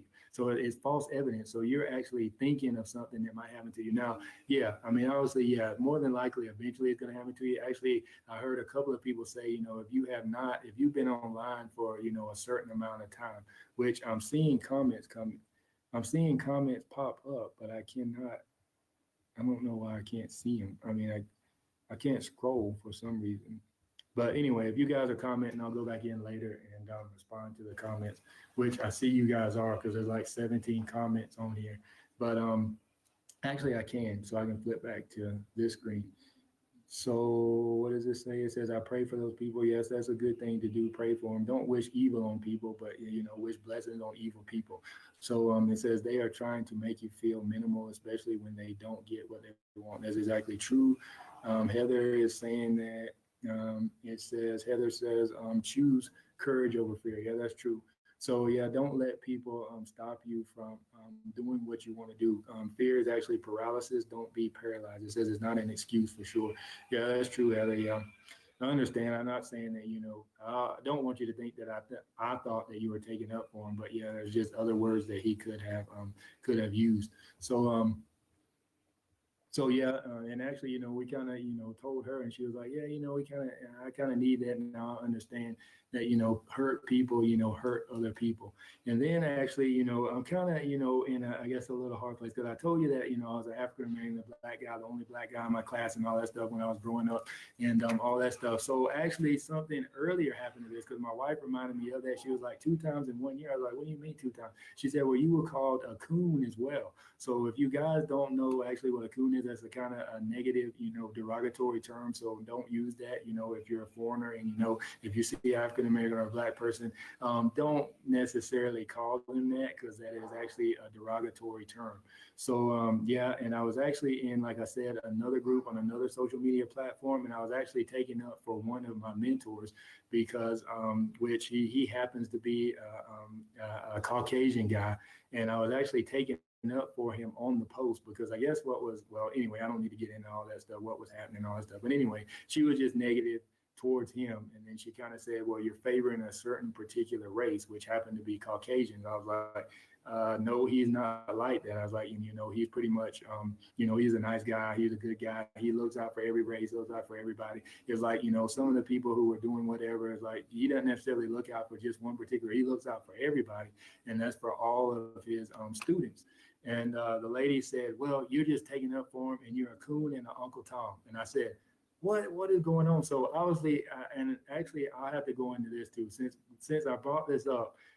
I'm going to have to go, and I got other stories that are popping up into my head right now. So actually, I remember the same situation where in the private school I was with, we actually went to a certain location. It was on the basketball team, which obviously I'm the only black on the basketball team if I'm the only black in my class. So we were walking in, but the school happened to be black. I mean, the school was pretty much all black. I don't want to say I don't know why we went there, but it was just a public school, and I guess it was just I don't necessarily think it was necessarily an inner city, but there wasn't many. The ratio of Caucasians and other races were not significant in that area. So I was walking in with my team, which obviously I'm the one that's going to stand out because I'm the black guy. And I was walking in, and the people there were actually, this really actually hurt me more so than a lot of the other situations where it was, pretty much my own people, black people were actually saying, yeah. And they were pretty much, joshing me, jekyling me, heckling me and saying, yeah, they said, you're in the hood. It's like, look at this guy. He's with a whole bunch of, white kids and white guys. But, I'm just a kid. It's like, these are my classmates. It's like, I mean, this is the school I go to. It's like, who else can I associate with? If there's no other black people around me, then how can I associate, with them? But I mean, the thing is, I guess they really, didn't, and I think it was that around the time of Rodney King and all that stuff. But I mean, the thing is, they really didn't know how to react because I guess they never seen anything like that. And now, even especially being in Africa now, I mean, it's like I still stand out. So it's like, where do I fit in? Because actually, we were walking through one of the villages, and not even necessarily the villages, I guess you really can't tell so much in the city, downtown Kigali, who is from here, who is not from here, because it doesn't necessarily happen around the city because obviously you see different mixtures and different races of people in the city. But we were walking in the village, and this little kid, I mean, he happened probably about 3 or 4. And it was me, my wife, and my kids. And I mean, actually, I'll give you another story too later on about this. But yeah, we were walking through the village, and this little kid said, Mzungu, Mzungu. So actually, we thought that Mzungu was only meaning Caucasian, like Rwandan call, other people Mzungu, and they call people, Caucasians. But then we found out when that little kid called us Mzungu, that was pretty much the fact of, well, it can't just be Caucasians because obviously this kid does not think we're white. So I thought, it meant outsider. So then I asked another guy that was actually, local, and he was like, no, it doesn't necessarily mean outsider, or it doesn't necessarily, well, it said it can mean outsider, it can mean Caucasian, but then somebody told me it actually means you have money. So they're thinking, oh yeah, I found that out this weekend from another guy who was actually from New York, but he's originally from the Caribbean, but he lives in New York now, he lives in Dubai and all this stuff. But anyway, he told us that it means, because he said people call him that, which obviously if he's from the Caribbean, he's not that dark, so he might be a little bit darker than me, maybe a little bit lighter than me, it's kind of my complexion. I just say pretty much about my complexion. So he said people called him Mzungu as well. But actually, we went to an event I guess it was at a hotel this weekend, and this lady came up to us. They actually call her auntie. She came up to us and she said, hey, she said, where are you? She said, she asked my wife, because my wife always gets confused for a local Rwandan all the time. So because they think that she's actually from Rwanda. So this lady comes up to my wife and she said, are you Rwandan? She said, and she looked at me, she said, I know he's not. She said, I can tell he's American, but she said, you, I can't tell. But or she said, yeah, she said, you, I can't tell. She said, you Rwandan? My wife said, no. And my wife always says, once she opens her mouth, they can tell that she's not a local, because obviously with her she doesn't really have a Southern accent, but she does have an accent. She has an accent enough where you can tell she's not from here. So yeah, so that's an interesting thought as well. But it's like, so I go to America, I don't fit in with the black people in America. I don't fit in with obviously the white people. Well, I mean, I won't say fit in, but I mean as far as colors and all that stuff. But and then you come here and it's like you still stand out. So it's like, man, where do I go to fit in? So just to let you guys know, you have to be your own person. You have to be comfortable in your own skin. You have to develop thick skin. And like I told that lady, it's like, the more uncomfortable people you talk to, the more people that you get exposed to. It's like you really want those people to, I won't say you want them to, be negative and mean and all that stuff and rude. You don't want them to, be too rude, but, the more of those people that you run into, you develop calluses. So actually, I'm going to give a story about what's his name, David Goggins. So he said he actually broke the record. So if you don't know who David Goggins is, look him up. He wrote the book "Can't Hurt Me Now." So I always use examples from his. Well, I've been using examples for his book for like the past 7 or 8 months now. So yeah, it's a good book. It is a very very encouraging book. But he said, look, he said he had to do almost 20 something thousand pull-ups because he broke the record for pull-ups. He did so many pull-ups within a 24-hour period. And this guy is actually a Navy SEAL. He was an Army Ranger, and then he did something else in the military as well. The only person ever in U.S. history, in the military history or U.S. history period, or in any history, well, obviously, yeah, U.S. history, because nobody else can be in the military unless they come over and all that stuff. But yeah, so the only person in U.S. history to become all of those things, and he happens to be African American. But anyway, he and speaking of fear in African Americans, he said a lot of African Americans don't become Navy SEALs is because they are scared of the water. I don't know if that is true or not. I mean, I grew up in the water. I grew up in the pool. And then he started talking about African Americans have a negative buoyancy where too much their lung capacity or something. I don't know. It's something genetic or something. There's negative buoyancy effect where it's something to do with the lung capacity and how much air we can withhold in our bodies. But he says that it's scientifically proven. I don't know if it is or it isn't, but I know I did research some stuff on Google about that. And he says that he just kind of overcame, as far as being fearful and all that stuff. I don't know. Type that in the comments if you guys know. Let me look back to see if I can. Heather says, sorry you had to deal with that. I despise racism. It is just a way to spread hate from people. Yeah, exactly. And I better not go into that. I won't get into that. But yeah, racism is actually, a way to expose hate. It actually separates. And actually, I will get into this though. Politics is kind of the same thing because you got some people saying Democrat, you got some people saying Republican, you got some people saying independent.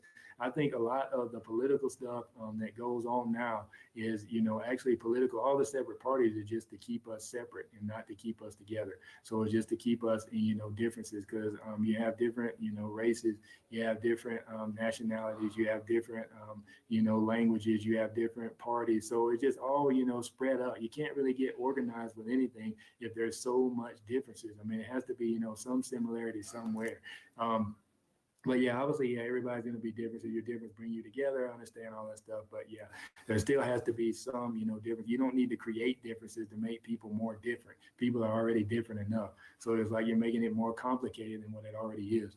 So where was I going with that? Oh yeah, the story. So this guy, so the more negative people that you come in contact with, you actually develop, calluses. You develop calluses, which obviously, if you guys know what a callus is, if you constantly develop a callus on your skin, you're not going to be able to feel anything. It's going to be numb. Because actually, well, on the bottom of my foot, I had this real bad callus, but it didn't necessarily get numb. I just really couldn't walk on it. It actually started hurting.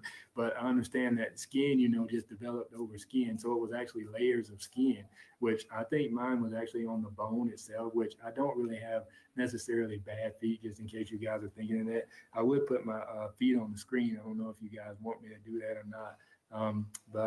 Yeah, so actually, I don't know. Some people say I have long toes, which there's not really, too much anything. Not really, necessarily. I guess some people say, actually, man, there's one guy, he cracked on me. He said, I was at the pool one time And he said, yeah, he's like, man, why don't you go over there and pick up that pen and, write us a letter with your toes, your feet. So I was like, man, what do you mean? He's like, man, you got finger toes. So he said, my toes are long, but they're not necessarily, dirty or beat up or anything like that. And then I think I don't know, I'm remembering of different stories and stuff where actually somebody said Kobe Bryant had the prettiest feet. I don't know why I remember that, but apparently he said, I heard him in an interview one time and he said, yeah, he's like, I have pretty feet because I take care of them. And then he said, actually, I get pedicures and manicures. Well, actually pedicures, I guess it would be all the time. So I guess, yeah.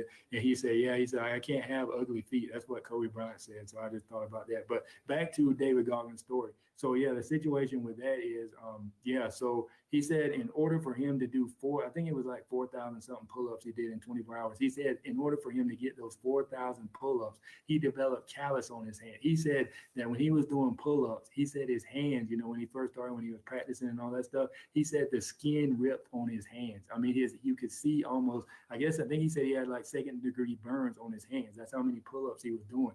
But this guy's insane. I mean, he run all kind of marathons. I mean, he ran for like 24 hours straight. He got sick. I mean, he pretty much destroyed his body.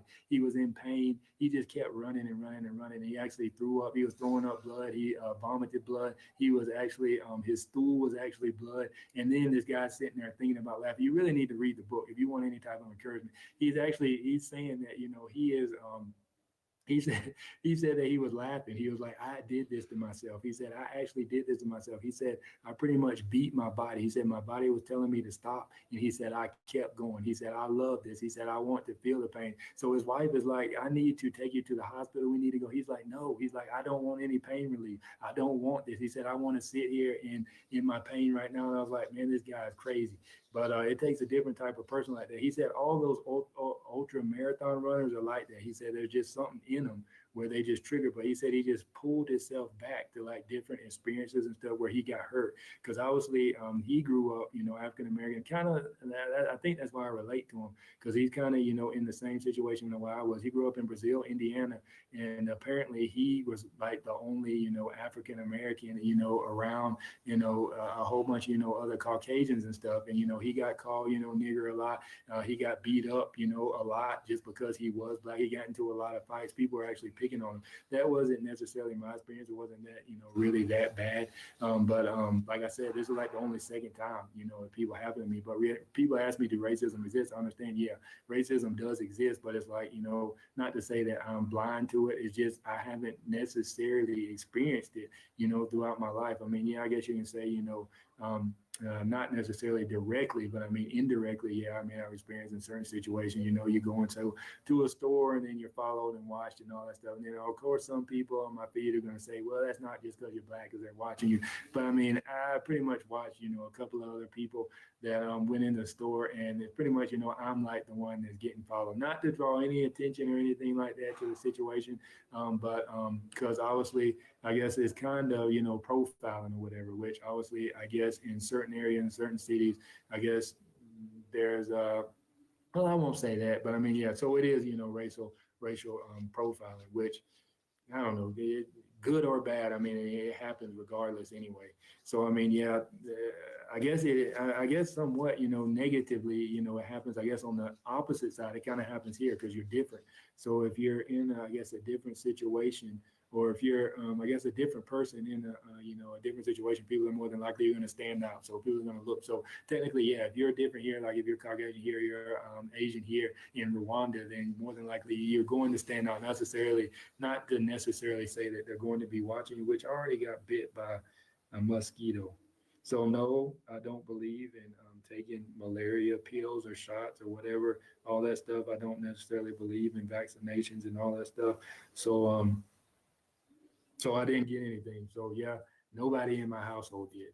And we're fine. Actually, we had a couple of people come here. It's like, hey, you want to take some of my malaria pills? It's like, no, not necessarily. I don't want to get in all that stuff. I don't know. I've just seen what they put in pharmaceuticals and all that stuff. But anyway, I won't go into that. But yeah, so in order to in order to develop, calluses and stuff like that, or to develop, I guess, tough skin, then you need to develop calluses. So he said that's what he did. So yeah, he said he had second degree burns on his hands, on both of his hands. But yeah, he kept going. So he realized that he needed to do that because he understood that once the burns healed, or actually I don't even know if he gave him time to heal. This guy's crazy. So yeah, so he said he knew that pretty much once his hands were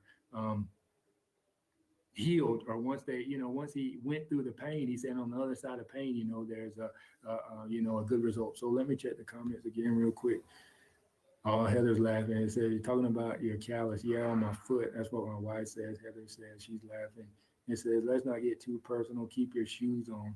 Yeah, I want to pull my shoes out. Actually, it'll get some, that if you want engagement, pull your shoes off and put them on the camera. So, yeah, show your feet on social media. Yeah, I'll pull my feet up. Actually, I got on my Nikes right here. So, but I got socks on. And then, well, I won't go into my socks. I don't know. I always get laughed at with my socks and all that stuff. But yeah, so there was something else I wanted to touch on here. I know, so it's like, yeah, so the lady, the guy, obviously now, then it was a lady who happened to be African American. She called me a coon and Uncle Tom. And then obviously there was a couple of other situations. So it's like, just look, people. The situation with this is you need to just get used to people are going to say whatever they want to say. Like I guess there's an expression and there's a saying: negative people are going to be negative, positive people are going to be positive. But you really can't prevent people from saying anything negative to you, because and then that doesn't necessarily need to make you or stop you from doing, going after your goals, going after your dreams. Like I said, the night when the guy said it was like, man, you got to be kidding me. It's like, this guy said that, so I really wasn't mad. It was just like, I'm going to actually use this for my advantage. So obviously I got 22 comments. This is a pretty interesting live. You guys might want to check it out on YouTube, because I might upload this to YouTube, but I know I'm going to have to cut off some of the beginning part of it. This really, I don't necessarily like the lighting on here, but yeah. So I wanted to hop on here. Oh yeah. And that's what I wanted to touch on real quick too, was actually what my daughter said. So I showed my wife the message after she was just got off the phone. Actually, I almost showed her when she was on the phone with my mother-in-law, her mom, but I didn't. So because I know my mother-in-law would have went off, because I know she was ready to leave and all that stuff, but I know she's going to hop on this live and she's going to be very, very upset. I know she's going to put all kind of comments in there, so you can watch for that and all that stuff. So, but yeah, I almost said it when I was on. I was like, maybe I just should wait. So I showed my wife and she was like, what? She said, let me take a screenshot of that. So I don't know what she's going to do with the screenshot. I didn't ask her, but what happened after that, my kids were sitting across the room, on the other side of the room, and my wife told them what happened. My daughter said, what happened? And my wife said, hey, this guy called daddy a dumb nigger. And my daughter said, huh? She said, daddy's not dumb. She said, he's smart. And she said, don't listen to what other people tell you. And she said, don't listen to what negative people tell you. And that right there was like, because that's what you want your kids to see. You want them to understand. You want them to learn.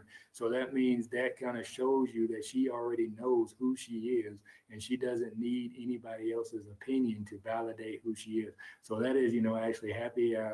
Just thank my wife for that. Obviously, I had some stuff to do with, raising her and all that stuff. But, my wife is with them, mostly. So she pretty much encourages them. I tell, my daughter who she is. I tell her she's pretty. I tell her she's beautiful. Actually, I've been doing that since she was a little kid. And, I want them to understand, both of them. I tell them, I don't tell my son he's pretty, but obviously, yeah, I know that he knows he's handsome. I know a lot of kids and stuff, tell my mom that, or my son that, he's handsome. My mother-in-law tell him he's handsome. So I do tell him he's handsome, tell him, he's big and he got, develop his, confidence, constantly developing your confidence. You always got to develop your confidence. You always got to do positive things, look positive, put positive in, then positive will come out. So if you're constantly putting negative in, then negative is going to come out. So, yeah, so my daughter said that, and I was like, yes, she understands, what positivity is. So you got a 10-year-old talking, that has has more sense than, I guess an adult. But I mean, it's not necessarily because people just get stuck in, different mindsets and the conditions that they're in. And I don't want to necessarily say like this guy's in bad condition or anything like that, but I mean, necessarily conditions in your mind, because you can get, in a certain condition where, your mind doesn't change. So if you don't read any books, if you don't, look at any positive videos, if you don't try to change or excel, I wonder what that guy's going to do, when he hops on calls with people. And that's pretty interesting, because I just now thought about that. It was like, what are you going to do if somebody says no?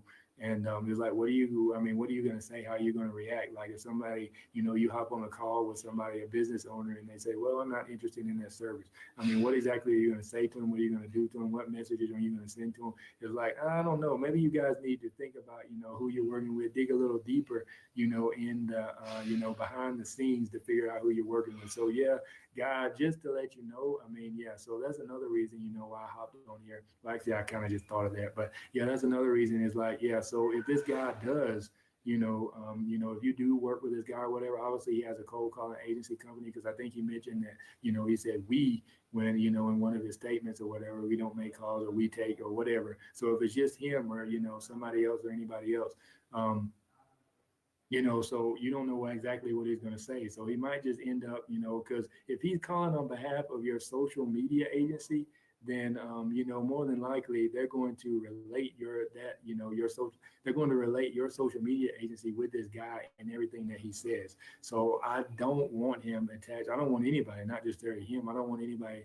like that attached, to my company, because obviously you hire, pretty much people are going to think that you're hiring people who you're like. So, I mean, you pretty much, like begets like. So, what is it? Birds of a feather flock together. So obviously they're going to relate your agency with this guy. So if he is negative in any way, then that means your agency is actually going to get the negative light on that as well.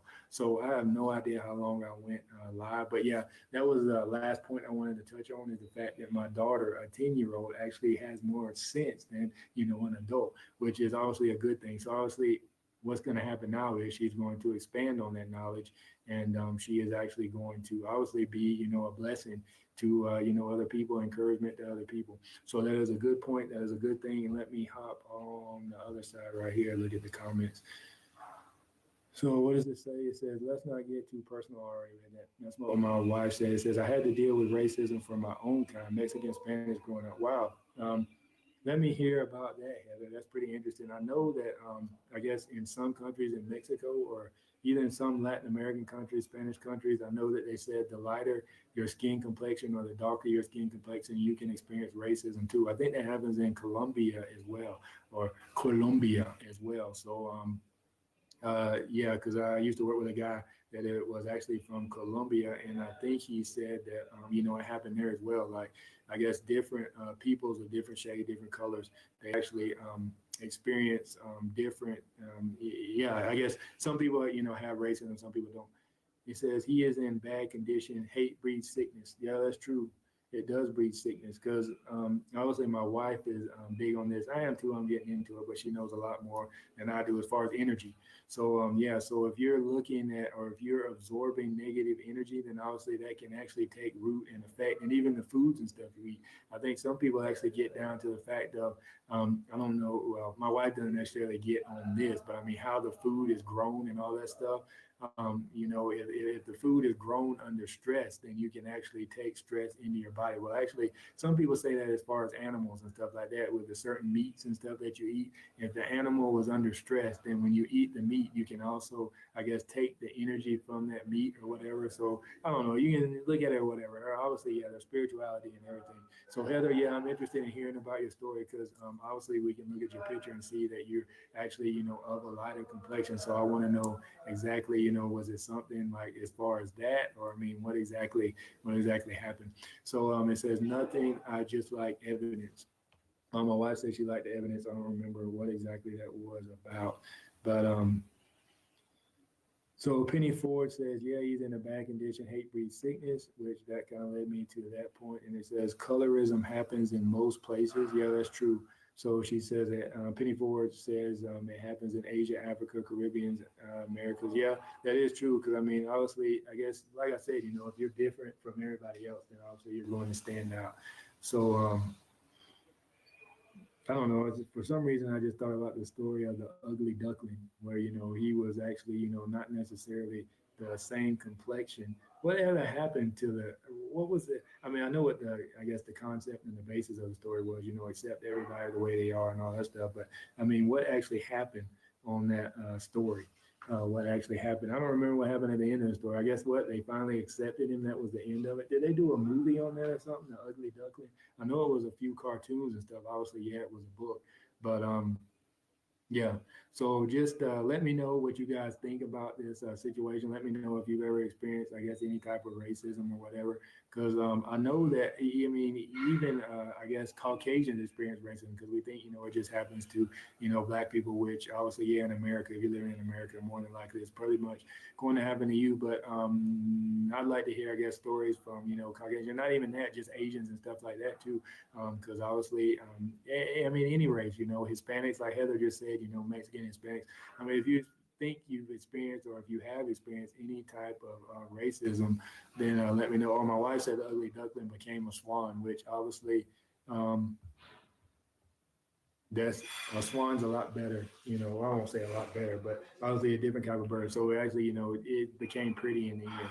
I guess that was the situation. So yeah, that's the thing. So understand who you're talking to because you never know, they might be over you one day. Like they said, don't necessarily be mean to the people under you because they might necessarily be over you one day.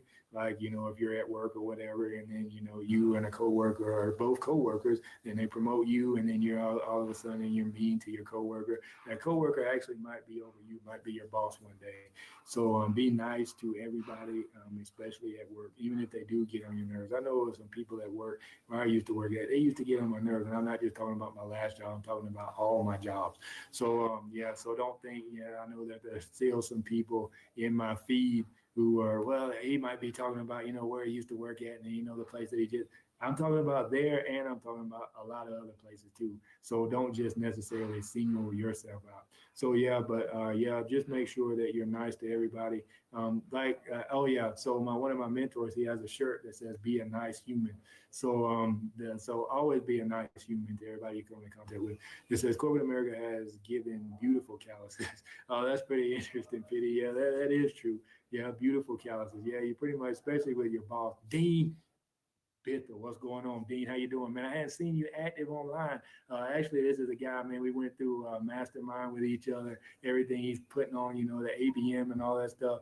So yeah, Dean, I hadn't seen you in a while. Let me know what you're up to. Hit me up in my inbox. What's going on, man? Hope everything is going well. Let me know how you're doing. And yeah, Penny, like she said, yeah, beautiful calluses in corporate America. Yeah, it's just some things you have to swallow, and you have to, yeah, Dean, what's going on, man? Good, good, good. So yeah, some things you just have to swallow, and you just have to take. Because I know it was a couple of times I had to do that, but then towards the end when I was getting ready to leave, I kind of just said a lot of stuff. That's why I was like, I better go ahead and leave before they actually escort me out in handcuffs. Not to say that I was going to do anything mean or anything, but negative or bad to get arrested. But I mean, just kind of some I don't know. I don't want to go into that, but obviously, you guys know the stories at my old job. The one I just left, and then the other few jobs. So you know how I am sometimes, especially when I get heated, get into stuff. But it wasn't too bad. I was always pretty much calm. Didn't necessarily throw anything, do anything like that. Might have raised my voice a couple of times, but other than that, might have got on to a few people. But yeah, obviously they deserve it. Sometimes you got to get on people, man. Sometimes you got to get on your coworkers. I couldn't necessarily get on my boss. Even some of my bosses I could. Some of my managers I could get on to, because yeah, some of them were so laid back. I could jump on them and all that stuff. But yeah, uh, but some of them obviously I couldn't because they didn't know how to take it. And they would have had me in HR's office, which actually some of that did kind of happen. Some of that some of the time. But yeah. So thank you guys for hopping on. Let me know your comments. Let me know, what you think about this. Should I have went live? Should I not have went live? Should I talked about this? Should I not have talked about this? Let me know what's going on with you, man. But I wanted to, just let people know, the majority of the line is you got to understand that people aren't who they say they are, online. Some of the stuff that they post, some of the things that they do, some of the, situation things that they say and all that stuff, that doesn't necessarily mean that, and I'm talking a lot with my hands and this camera's kind of, messing around with my my hands. But I mean, yeah, the true point is that it doesn't necessarily, just because somebody says something and says they're this doesn't mean that they're necessarily that. So dig a little deeper, look a little closer, dig deep into their profile, look at their friends and all that stuff. I mean, if you're really going to work with them, going to partner with them, make sure that you know who they truly are. So yeah, my business partner now that I'm working with, actually, well, yeah, one of the business, well, actually, I know my business partner now as far as both of them. The one that I work with here locally in Rwanda, I mean, he's a cool guy. He's laid back. I mean, he's nice. I mean, you can look at his profile. I mean, you can see that he really doesn't get irate or anything like that. But my other business partner, yeah, I mean, he's cool. So, I mean, yeah, so I've seen, and actually it wasn't necessarily that. I mean, I've been following for a while online and all that stuff, and I kind of knew what his personality is like. Now, he gets intense, so I know he's probably going to watch this. So I know he does. He gets intense. And, he will get into you, but he only does that, out of love. He only does that because he can see stuff in you to actually pull you higher and to push you higher. So that is why he does that. But I mean, it wasn't necessarily that. So it was other people that were actually telling me about him. So I've been following, and then it was other people telling me what type of, person he is. So pretty much before you partner with anybody, this is a good business tip. Actually, contact people on their friend list and ask them, do you really know this guy, and who is this guy or who is this gal that I'm getting ready to partner with, get in the ties with. Actually, that's a good idea. That's a point for me because I really haven't done that, necessarily to an extent with some of the business partners that I have partnered with or even thought about partnering with. But that is a good idea to actually contact, I guess, kind of like, references and stuff like that. So pick references for them. So if they don't give you references, or even if they do give you references, obviously, if somebody's going to give you references, then they let the person know that somebody's going to be calling, and asking about their character, personality, and all that stuff. So obviously, I think that they would give you a good reference. So you need to call some of the people who they do not. That's why I never really understood that, but I guess it's a law that you cannot call other people or contact a particular job and ask the job why they left, why that person left the job. It's like, why are they applying for this job? So I think that is per law, you cannot ask, were they fired or anything like that. But I do think you can ask about their personality and all that stuff, their work ethic and all that stuff. But yeah, thank you guys for hopping on. Actually, I need some water. Hopefully I won't lose my voice. Sean Bosler said that when he goes live for, a while, or when he does trainings and all that stuff, you need to have some water right beside you. You need to, take sips and all that stuff. But yeah, hopefully I won't lose my voice, tomorrow or anything like that. My throat is kind of hurting now, but it'll be good. You got to develop calluses.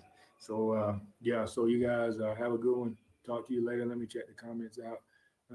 What did my wife say? It says, I'm glad you don't drink coffee. Oh yeah, because I guess you know, energized. I don't know, there's something about getting on live. So stay encouraged and continue to be the change that you want. Penny Ford said, yeah, stay encouraged and continue to be the change that you want to see. Take care. Yes, you take care as well. Thank you for hopping on. Have a good night. Yeah, my wife said, I'm glad you don't drink coffee. Yeah, I'm glad I don't drink coffee, but I got all these stories and stuff. Actually, I'm going to yeah, pretty much. I hope I end on this note unless another story pops in my head. But actually, when I was working at one place, this guy, I saw this guy, he was drinking coffee all the time. He was drinking it every day. Every day he was drinking coffee. And somebody said, they said, yeah, they was like, man, you don't want to drink the coffee that this guy drinks because he put some, crazy stuff in it. And I think it was like Jamaican coffee and all this stuff. So I asked him one day, I said, one day, I guess it was, I don't know, I probably stayed up all night. I'm known for doing that, staying up all night, then going to work, and working all day and anything like that. But anyway, this one particular day, I don't know if it was third shift or second shift. Actually, no, it was second shift because he was there and he was working first shift. But I actually asked him one day, I said, hey, I said, let me taste some of that coffee. He made some coffee or whatever, man. He gave me some, he made some coffee. I said, hey, let me taste it. Let me see what it tastes like. I said, I don't drink coffee. I don't drink coffee.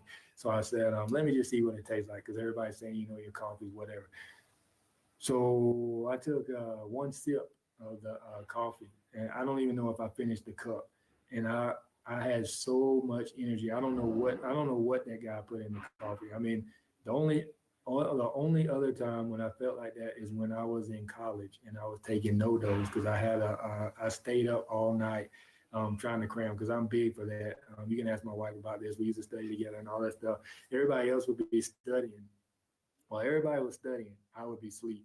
So I don't know why. I don't know why. But we go into the study hall, everybody would sit down, and I don't know, just the fact of just me going into the study hall. I'm not a real big studier, so we went in there, and everybody else was studying, but I'd fall asleep.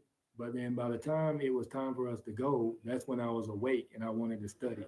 So, I mean, some of the places actually went to the University of South Carolina in Columbia, and actually those buildings closed. I mean, they did stay open for a certain amount of time, but they closed like 10, 11 o'clock. So I had to find somewhere else to go study. And my roommate necessarily, he would not want me. He didn't want me pretty much, actually either one of my roommates for all 5 years I was there. So, my roommate did not want me to, turn the light on because obviously people don't want to sleep with lights. So it was like, well, where am I going to study at? And I did this multiple times. I don't know why. I don't know. I always like to cram and stuff like that. But yeah, so one night, this was actually my freshman year, I took actually no dose.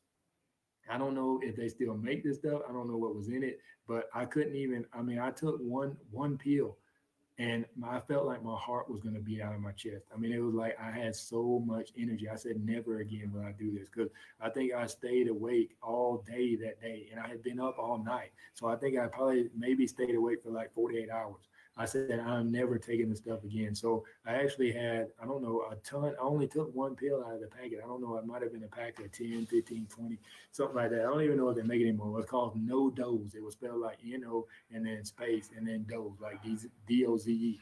So it was like they made sure, obviously that's a good marketing name, because they made sure that you would not even doze off to sleep. Because I couldn't go to sleep for like 48 hours. So yeah, I don't even know if I studied because I was fidgeting so much. So and then I'm in my heart. I was pretty much scared. I was like, man, how old was I then? So I was freshman, so I was like 18, 19, so 17, 18, somewhere around in there, 17 to 19 years old. So yeah, so I was like, this is crazy. It's like, why would they even make anything like this? It's like, well, people want to stay awake. And it's like, yeah, but not. They don't want to feel like they're gonna die. Staying awake, dying. Their heart gonna be out of their chest. I literally thought my heart was actually going to fly out of my chest, and it was like I was gonna have to pull it back in. And I didn't know what was going on, man. It was like, man, this is crazy. So yeah, that was like the only time. And then when I drank that guy's coffee, because I told him, it's like, man, I took a sip of it. It's like, man, what in the world did you put in this coffee? It's like, I feel like I want to jump over the building. And people started laughing. They were laughing, man. It's like, man, I don't know what to do, man. It's like, what do I do?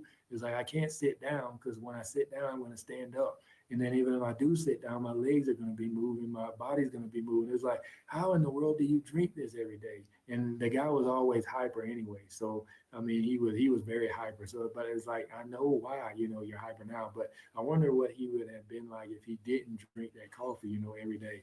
But anyway, that was pretty interesting. It was like, man, this is crazy. So yeah, the no dose and the coffee, I know to stay away from, those things. And actually, Rwanda's known for coffee.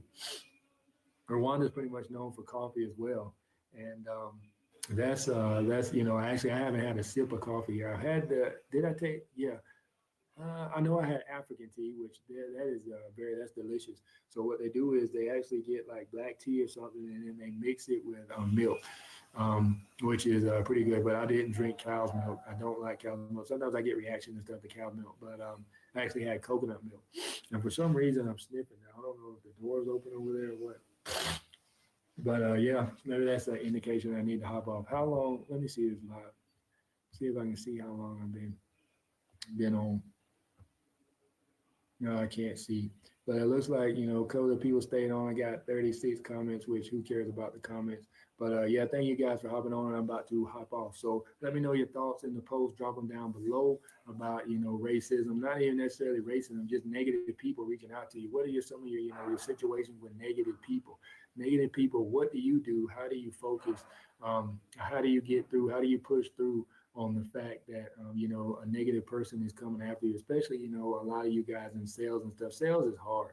I just want you guys to know that. So I have a lot of respect for salesmen, because people can be rude and negative and nasty, and especially, just in general, but especially if you're actually trying to sell stuff to them. they can be really, rude, especially when you're cold calling and all that stuff.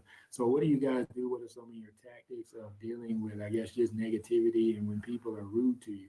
What are some of the tactics that you guys use and some of the tactics that you guys have? Thank you guys for hopping on, and I'm about to hop off. You guys have a good one. I said that about 5 times, but I'm really about to leave right now. You guys have a good one. Take care, and we will see you on the next one. I like to do this salute. Actually, I got a Rwandan salute now, so I've taken America and moved it over here to Rwanda in some way. I don't know if they're true salute or not, but yeah. So I like to salute. I salute everybody. Actually, there's a one guy that was here in the house. He was like, "Man, Mike just kind of salutes, like just kind of f you, But really, that's not what I'm saying. I salute out of respect, just salute out of fun. But honestly, I don't even know if this guy's on Facebook. But the reason why I started saluting was actually, we kind of used to play with each other because I used to be a security guard. Yeah, imagine that. I used to be a security guard. And yeah, I kind of got laughed at from this one lady. She was like, "You're supposed to guard this place," which she was like, "Well, why?" I don't want to go into that story, but yeah, she kind of laughed at me. But yeah, so actually, we salute each other just, I guess, kind of out of a form of, you're really supposed to be, respectful. And it's like, we really have some type of authority and level, but really, we really don't have much at all. So really the salute was just kind of, just actually a funny gesture. And I don't know where that guy is now. We actually, yeah, I don't know where he is. I don't know if he's still a security guard, but he was only doing the security thing just like me as a part-time job because actually I was getting off one of my jobs and going to the next one. But anyway, yeah, you guys have a good one. And I said I was going to hop off, so I don't want to say it again, which I just did, but I salute you. Have a good one.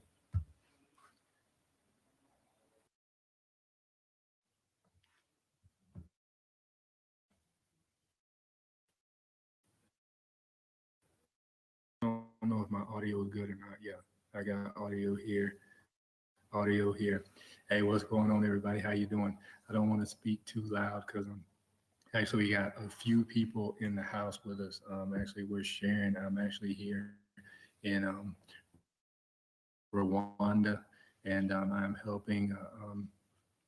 Actually, we're starting a e-com business. Oh yeah, I mentioned that I'm kind of doing the Ty Lopez thing. So I'm actually live on my YouTube channel, and I am actually live on Facebook. So I got my phone on my right side and I got my YouTube on my left side. So actually, this is my first live on YouTube. And Devin, what's going on? Pachi, what's going on? Alex, what's going on? Thanks for hopping on. But I had some exciting news today, and I really didn't. I'm tired of kind of uploading videos to Facebook, and then actually doing lives on Facebook, and then going and doing lives on YouTube. I actually take video and upload it to YouTube. So I hope my audio was good. Who says they need money? Oh, of course, Pachi. Pachi is always needing money. Everybody needs money today. And it's all about doing things for the first time. Like I just said, I'm doing this for the first time, broadcasting live on YouTube. So I'm live on YouTube. Actually, nobody's really hopped on. I don't know if YouTube pushes their lives like Facebook used to push their lives, but now everybody's going live. I still remember when people were on Facebook and they didn't go live. But let me get to the point right here. I'm still flabbergasted, and I am actually what I pretty much went through today. Just the fact of how there was one guy I'm thinking about interviewing him. I want to interview him in my Facebook group. I'm in there, I'm thinking we're going to have this big factory because he manufactures it. Actually, what he does is he manufactures cow horns. So this big factory because he um, house. I don't know, the ceilings have to be at least 25 to 30 feet tall. On YouTube.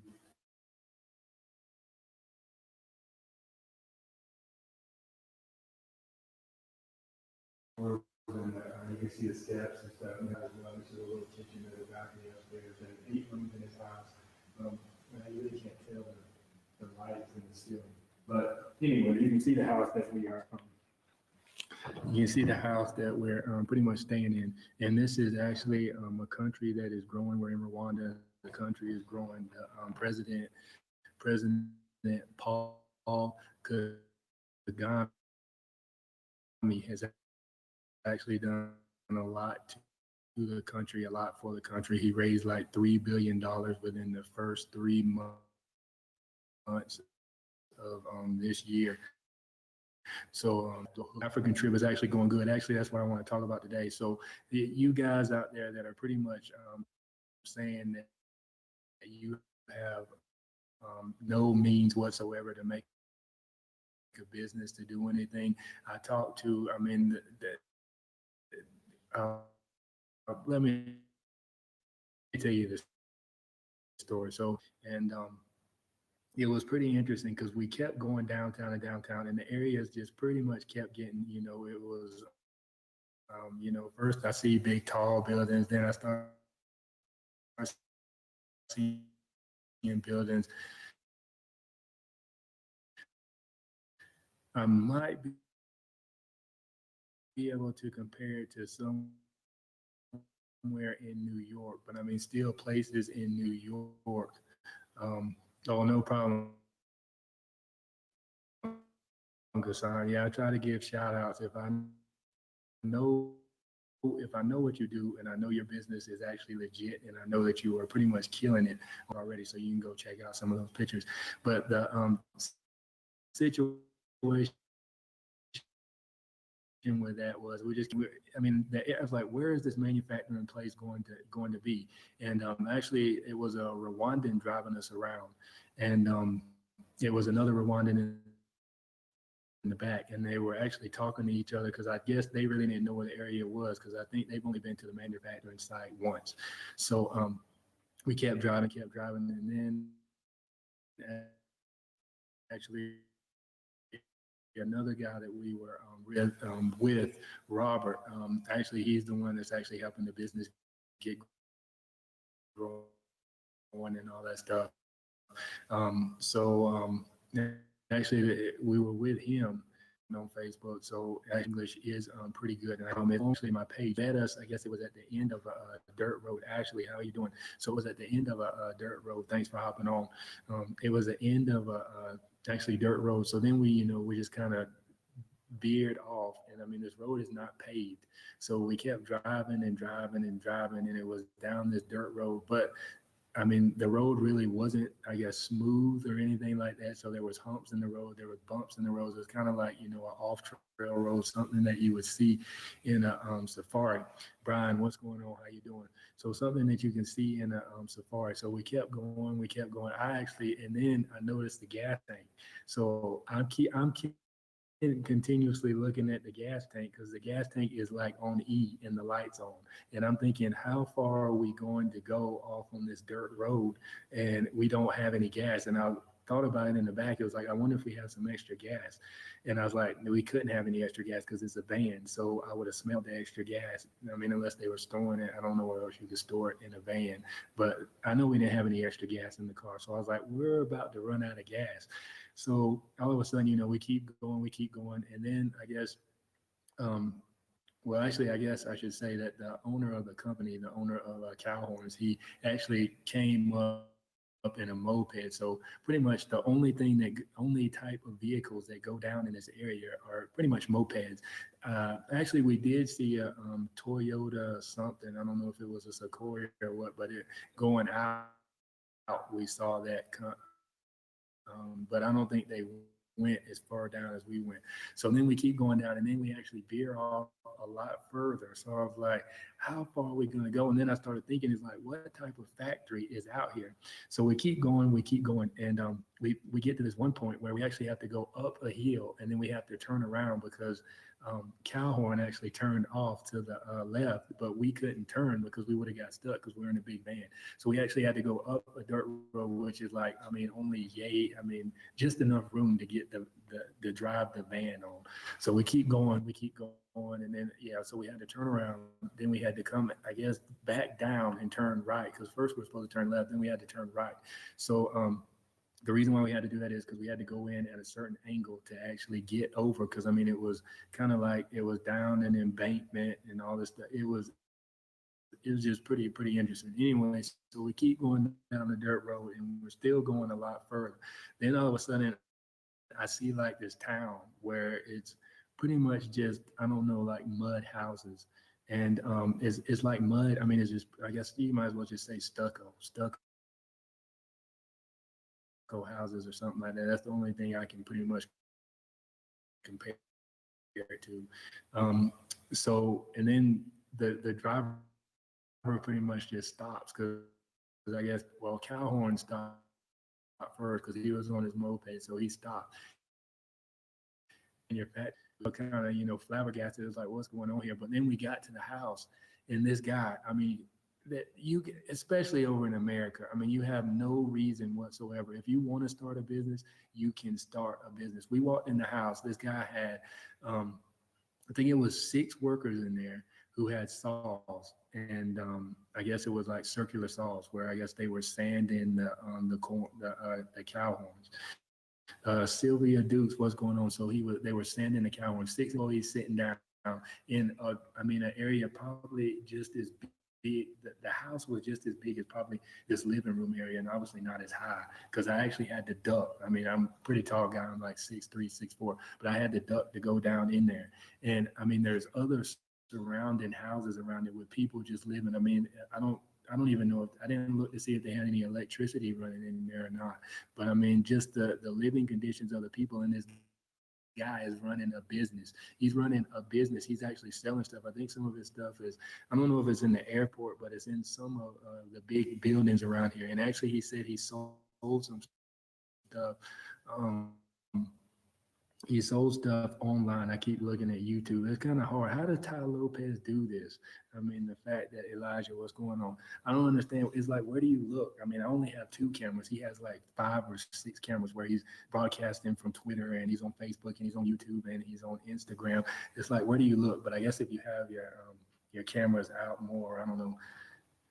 It says, damn, sawing in an enclosed place. Yeah, well, obviously, yeah. So I guess they did have electricity. That's true. At least to that house, they had electricity. But I don't know if the surrounding houses had electricity. Yeah, Christina. Yeah, they were actually sawing. This has been a bunch of sawdust. Yeah, that was exactly it too. Because the workers actually had masks on, and then they actually stopped when we got there, but you could still see that they were working because the dust was actually still stirring around and stuff like that. So that was very, very interesting. And I mean, just the fact that he's running a business, and actually I ended up purchasing because I think he has 2 stores because we actually went to the store when we came out. And we were done there with him because we stayed maybe about 50, probably about 30 minutes or so. And we were talking to him. And I mean, the aspect says, I want to start a business like that. Okay, Pachi, then start it. There's no excuse, Pachi, because I mean, I know that you're working now. And this guy, I mean, you don't have to start. Kind of like the same thing I told you, because I know that you've been watching me for a while, and we used to work together as well. So I know that I guess it was sometime when you were talking about doing live videos. So pretty much you just start small. I mean, you start doing stuff, just start small. So just get your phone, do a video without anybody watching you, anything like that. But so I mean, you don't have to buy. Obviously, he didn't buy all that equipment. I don't think at one time. I mean, he probably just started small. He bought maybe one circular saw. Then he started making some sales. But see, the thing is, people, once they start making money in business, they'll take their the money that they make in business and they'll start spending it on frivolous things that don't matter. If you're going to start a business, especially starting a business, you need to actually take the money that you are making and the money that your profits and everything, and you need to reinvest it back in the business. For one, you can save taxes by doing that. You save on your taxes, you won't get taxed as much. And then for two, you actually have more profit where you can put into your business. So we're in the middle of nowhere, and this guy actually started a business. And I guess what happened was, somehow my business partner found him, and I guess I don't know how he was introduced to him or anything like that. I need to ask him as far as all of that stuff, because there's a story within a story. But anyway, some obviously my business partner caught his attention, because my business partner is actually elevated rates, sold off several multi-million dollar companies, and he does e-commerce. He does digital products. He sells digital products, and he also sells, I guess, e-com products, physical products. So obviously he pretty much sees. This guy, actually go to his. I want you guys to actually like his Facebook page. It's called Cow Horns. The guy is very humble. He's smiling. He likes it. That's the thing. The thing is, especially with some of the Rwandan people that I'm actually seeing here, we take a lot of things for granted in America. Obviously, there's, I guess, some situations, I guess, going on with the house now, as far as, I guess, insects and stuff coming in and all kind of stuff like that. But in America, obviously, yeah, obviously, I don't want all that stuff in my house, insects, nothing like that. But the thing is, that the situation is, these people over here is like, they're living in a luxury. For them to even come into a house where we're in, even just to step foot, even we got a gate that actually surrounds this house. Even for them to step foot in the gate, it would probably more than likely be a luxury if they could actually just sleep outside. About, oh yeah, we need to get this stuff. It's just interesting how we as Americans are just pretty much privileged and spoiled. I'm not to say, that not that are not gonna put. There's a lot of things that are more important than, I guess, uh, not being able to buy lipstick, or not being able to go and even just go to McDonald's and buy, wake up at sunrise, actually even before sunrise, and they actually start their day. Because actually, I guess we're somewhat, I guess, in a Muslim area, so you can actually hear Muslims and stuff praying. So I know a lot of these people actually have jobs, they work, because the bus stop is actually right down the street. So not only do they get up early, but then they have to walk. I don't know how far to the bus stop, probably at least a mile or so, walk to the bus stop. And just the things that we take for granted. So there's really no excuses. We have books and everything. If you just would have seen the kids, the kids were just playing around. I don't think that they can actually, I don't know if everybody there I know can't afford internet. So it's just like, some of them, yeah, they did have cell phones, but I think in there probably just calling on them, because I don't even know if they were smartphones. And it's just the fact that this guy, pretty much started from nothing. Because obviously that's pretty much his home. That's where he lives at. That's where he is.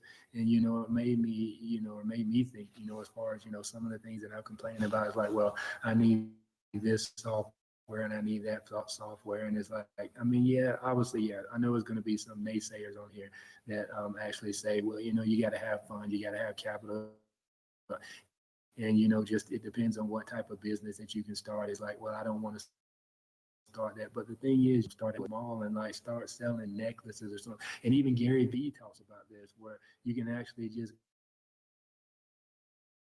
go to yard sales and you can buy stuff at a cheap price. And yeah, it's going to take time for you to do that. But when you're working a 9 to 5 job and then you go on the weekends like Saturday and Sunday and you sit all day and watch TV, or maybe you sit or go out and you party, so there's really no excuse for that. But everybody, might talk bad about Gary Vee, but if you really listen to his story, he talks about how when, a lot of college kids are going out partying and stuff, guess what he was doing?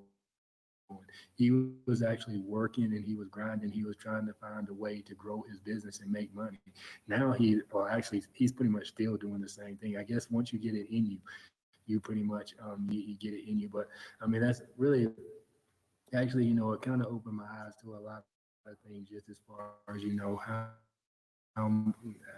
I guess how privileged or, how spoiled we are over in America. And I know a lot of people are going to say, well, you're not privileged, you're not spoiled, anything like that. I mean, a lot of Americans get a lot of things that, you don't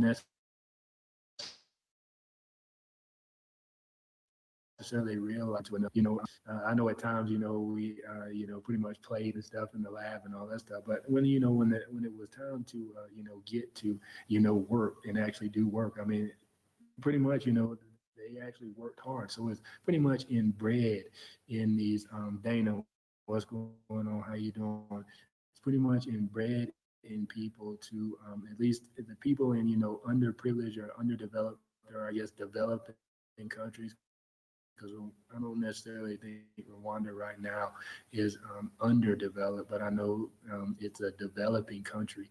So just to say that, I mean, these people here, they work hard. I mean, I see them pretty much every day, and I don't even want to say that before the sun comes up until even after the sun comes down. These people, they actually work. Rwandan people actually work, and they work hard. And obviously, as you can see, to grow a business in a remote area with pretty much barely any electricity. And I mean, I walked outside, and there was, I don't know, I tried to get it on my, I tried to film it, and I tried to get it on my phone, and but it was actually just a hole. They had, I think it was some type of, I don't know, I want to call it yellow tape, but I know it wasn't yellow tape. It almost like caution tape, but it wasn't caution tape. It was some type of other kind of, I don't know. But anyway, it was pretty much marked off, but it was probably maybe at least 6 or 7 inches that I could actually see down in the hole. So it was open hole, but I know the hole had to be at least 6 or 7 feet deep. It might have been longer than that, which I don't even know what it was used for. I mean, it was mud. I mean, everywhere. I mean, I thought we're actually going to go to like, a cement factory, because I used to work in several factories. Um, but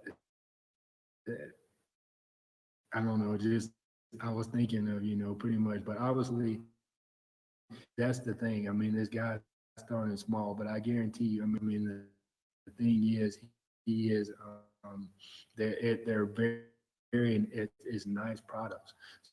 So he had an idea, and he took that idea, and he actually, he's going to profit from that idea.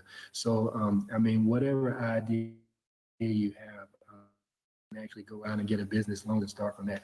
I actually talked to another guy. I used to work with a guy. He is actually from India. He said he came to America. I was going to say came here, but I forgot. I'm actually in Africa now. So, but he came to America, and he said he came to America. Name, how you doing? So he said he came to America with, I think maybe $100 in his pocket. He knew no one, and guess what he's doing now? He actually opened up a gas station. He started a gas station. He said the way that he did that was he actually got a loan. He got a business loan. So he actually a foreigner. Then some people make excuses and say, well, in America, they actually have loans that are, and well, they got this and you got that and they got this. Well, this person has that, this person has that. Look, I just gave you a story and I gave you an example of somebody who doesn't really even have a leg. Pretty much the mall that they were so young, because they're, I mean, like I said, it probably took us maybe at least, and I don't want to exaggerate. So I'm saying at least, even if we didn't stop and have to turn to, actually, I'll say 20 to 25 minutes to actually just to get back to where they were at in that location.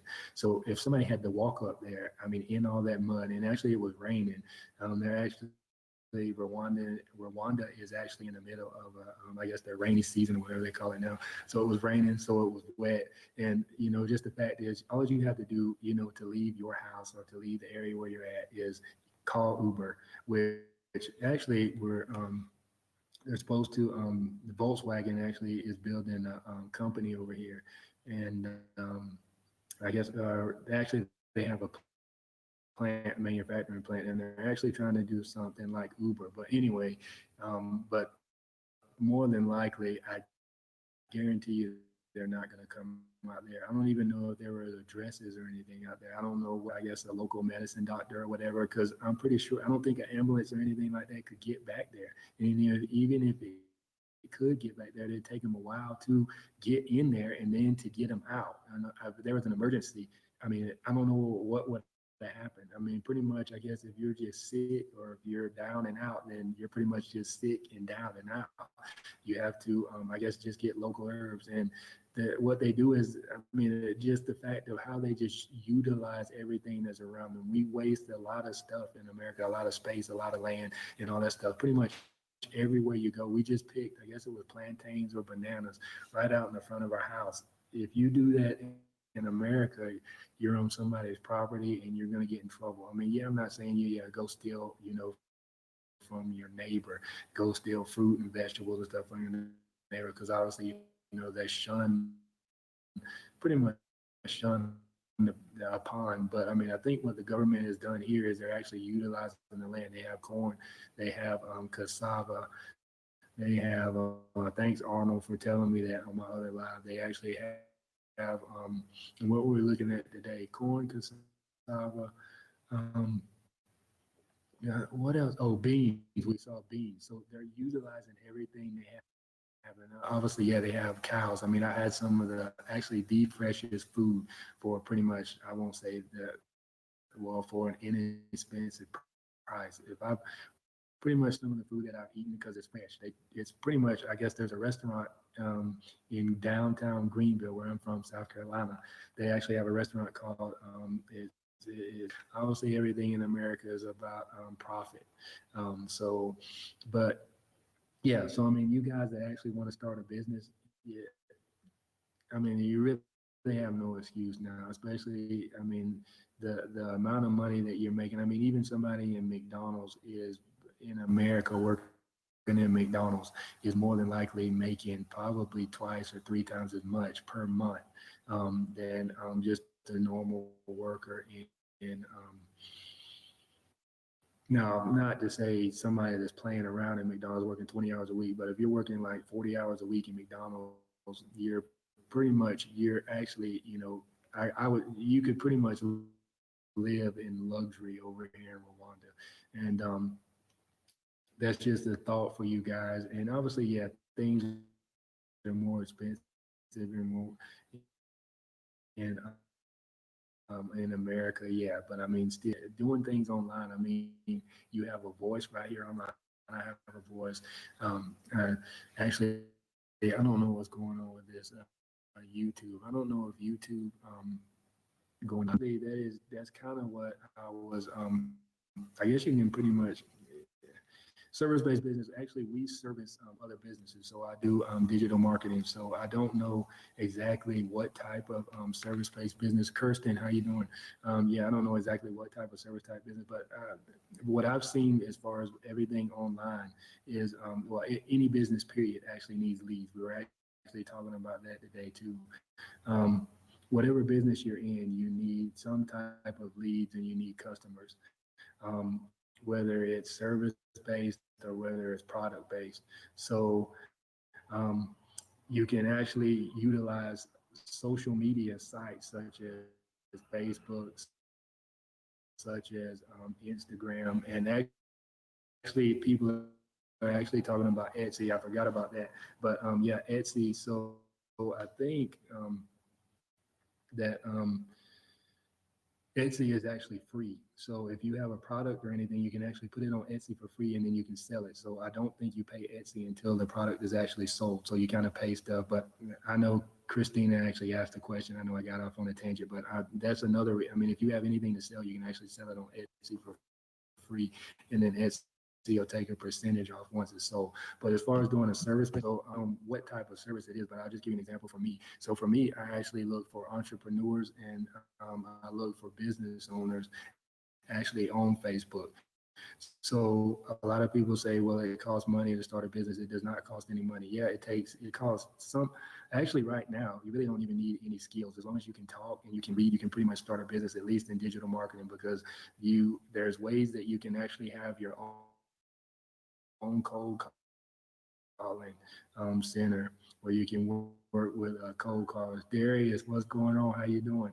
You can actually work with cold callers, and then you actually have a fulfillment on the back end. And what fulfillment is, well, cold callers are just somebody to call on your behalf of your company. Actually, it's white labeled. You can actually have people call for you on your company. So you don't have the excuse of, I don't like talking on the phone. I'm shy. I'm an introvert. So that pretty much plays that out. So you have cold callers on the front end, which they'll help you get clients, or they'll actually help reach out to the clients. So then on the back end, you say, well, I don't know anything about digital marketing. I don't know anything about I don't know anything about how to run Facebook ads or Google ads, or I don't know anything about Bing ads. There's actually a full service fulfillment center that you can join. Or you say, how do you to a lot of dentists. I know people, or actually, I can help dentists get leads. Facebook search bar, and in the search, wherever you're searching for, like a lot of people search for their friends and all that stuff. But what I do is I search for businesses. So I go and I search for, actually, I was looking for people in my hometown area, looking for dentists in my hometown area, and I typed in dentist in Greenville, South Carolina. Obviously, Facebook will give up a whole bunch of names. So if there's dentist in South Carolina on Facebook, that means that they're using Facebook. Now,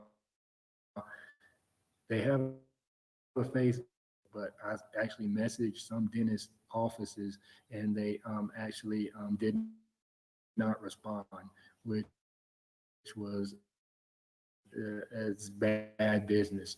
Actually, I was like, so I ended up working with them. But I mean, whatever niche it is, that was just dentist. Actually, I've had some ecom clients, I've had some online coaching clients where I've actually assisted them, because that's the thing. Any business needs sales and they need customers. And if you can help businesses get sales and get customers, then therefore you have a digital marketing business that you can, or therefore you have a business. Because pretty much business is just servicing, whatever you need. Like obviously somebody wants to wear nice jewelry, so therefore Calhorn can actually give them nice jewelry. Or somebody wants a display, because the Calhorns, actually he had some of them that were I guess polished and all that stuff, which would actually make good ornaments on, I guess, like fireplaces. I could see me putting it on our fireplace at home, or just I don't know. Actually, I could see people putting them on the top of their cars too as well. I think some people would actually find that interesting as well too, where you just stick them on the top of the car, mount them some kind of way. That'd be pretty cool, or even just on the hood itself. Actually, I've seen it before, like Longhorns, especially in Texas and the Texas Longhorns. So that would actually sell pretty good too. And I mean, obviously, yeah, over here, and for the cost, it's not going to cost, at least right now, it's not costing him a ton to make the product, because he doesn't have a lot of overhead, because he's working with 6 employees. And I just told you exactly where his manufacturing shop was. So, like I said, but I know Christina asked about service based. And then let me think, I guess, what are some other service based industries? Oh, I guess like cleaning houses and stuff like that. Yeah. So if you're going to actually clean houses and stuff, obviously you need to get the word out. And I mean, one way is Facebook page. You can just do a post. I'm beginning to clean houses, and obviously you have friends, so people trust you. So the people, at least in your Facebook feed, hopefully you can put your house for free, and then if you do a good job, which I would recommend doing a good job, then you also have a testimonial, or you have somebody to actually vouch for your work, and which is also another big thing, because people need to trust you. I guess the number one thing is people actually, if they're first coming into contact with your brand or who you are, they really don't know who you are. So one way that they can know who you are is, and one way that you can build trust, because I don't want to give anybody money. I don't want to give my money to anybody that I don't trust. So one way to build trust is to actually have people who can vouch for you. So that's one way that you can actually start, I guess, a cleaning business. Um, I don't know. Oh yeah, over here in Rwanda, I guess there's a business that actually they have. My business partner told me about this. Apparently, they have, I guess, sand that actually, because there's a lot of dirt, especially in some places, and they have actually a company that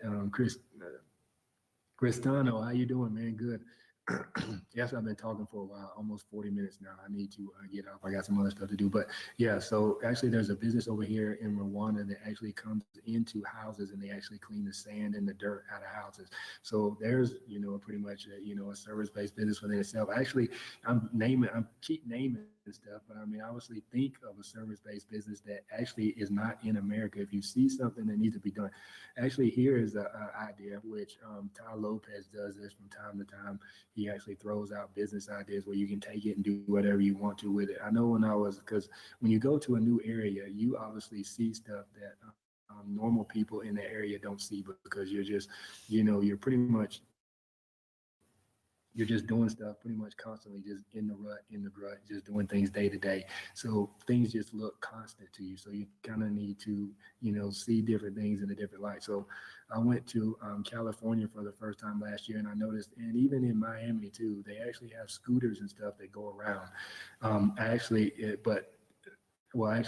you can go to, I guess there's companies that actually rent scooters out where you can I guess tour the city on scooters. But you notice that sometimes they're battery operated, so sometimes the scooters are laying around the city. So I was actually, this is a business idea. If you guys know anything about business, want to take it, here's an idea for you, Christina, which you can obviously go, you can do this. I don't care who uses it or whatever. Obviously competition is good for the marketplace, so I can still develop it even if I want to. But I thought about this. It's like, why isn't somebody why doesn't somebody just have like I guess a portable station somewhere, a recharging station, like I guess with cars and stuff. Why don't you just have one of those for a scooter? Because scooters are laying all around. I don't even know who picks them up. Maybe that's a business within itself too. Somebody that can actually go around and pick up scooters for these companies. Because once the battery runs out, people, I guess, just throw them down and they just leave them. So their scooters, like periodically, you can drive around or walk around and see them, and they're just laying on the side of the road. But it's like, why would somebody not just develop like a portable charging station for these scooters and, just have people charge them, and then that way they can actually drive them back? Because there's no excuse for you not to take them back where you got it from now, because obviously there's charging stations around. I mean, even if it does run out, I mean, have a charging station within, like, a walking distance, like all around town. But obviously, you probably have to get with the city government and all that stuff and all that stuff. But anyway, that's a business within itself. There's a business for you that I don't think anybody, has that. Actually, I thought about that. And, and actually, that's a good business idea. So, I mean, there's a business idea, but obviously, somebody's going to come up with an excuse and say, "Well, I don't know any government, agencies, or I don't even know the first thing about." You can learn. I mean, you got Google. I mean, you can Google. Some people say, Google is God, so Google knows it all. But obviously, I don't think Google's God. But some people, that's just a saying. So don't shoot me, don't shout me down. I mean, that's just something, But yeah. So obviously, you can just get on Google and figure out all this stuff. You got a library. I don't have access to the internet. I don't make enough money to provide an internet plan. You have a library. Everybody has a library. At least if you're living in America, you got a library somewhere in your county, in your town. I don't. My license is actually out of state. There's people that, I mean, if you really want to do something, you're actually going to do it. That's what my wife taught me. She said, if you really want to do something, you're going to find a way, and you're going to find a how to do it. So I just want to get on here, give you guys some encouragement to give you, just let whatever your goals and your dreams are, especially, because for me, my goals and my dream was not to work a 9 to 5 job the rest of my life. I was actually seeing my family. I miss seeing my family every day. I spent a lot of time in growing other people's businesses and growing other people's companies, and I wasn't actually. I mean, my family was pretty much dying. So my business, the business that I was going to, which I didn't even see any profit from the business. I mean, other than a paycheck every week, but the business was actually, I was providing life to the business, but the life to my family was actually being sucked away. So I wasn't seeing my kids, I wasn't seeing my wife, and thing that I didn't want to go through. I mean, my dad worked pretty much every day of his life. I mean, he didn't work pretty much every day, but I mean, my dad was a hard worker. He really wasn't, at home much because he was pretty much working. He was doing things that, providing for his family. And I said, I don't want to, I don't want to do that. Don't want to live that way. I want to be at home with my wife and my kids. And actually, even when early on in our marriage, Randy, what's going on? How you doing? Early on in our marriage, I said that I want to actually have my wife at home. Thanks, Mike. Great to see you. You're doing well. Enjoy Rwanda. Thanks so much, Christy. Great to see you as well. And take care. And I know you were asking about that service-based business. Do what you can to start it. If you really want to start it, do what you can to start it. Go research, figure out. I think anybody can pretty much do it in any country because pretty much even you can't even use the excuse that I live in a third world country because the guy here, I mean Calhoun, he pretty much eliminated that as well. So yeah, so I realized it was like, yeah, I want my wife at least at home with my kids. So then I ended up picking up like 2 extra jobs and all that stuff. I ended up working hard. Actually, at one point, I had 2 full-time jobs, and I still remember that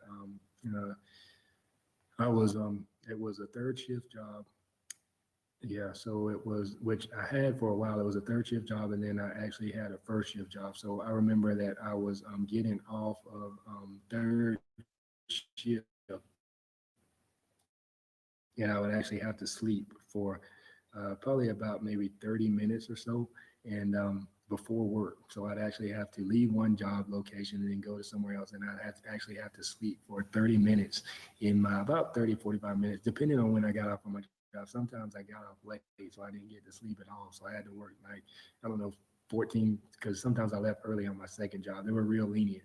So I had to work like maybe 14, 15, not 14, yeah, days, 14, 15-hour days, sometimes 16, 17-hour days. And then I'd go home, get maybe like 3, 4, 5 hours of sleep and wake up and do it again. And I was like, this has to stop. Actually, I mean, working all those hours, especially in one day, puts a toll on your body.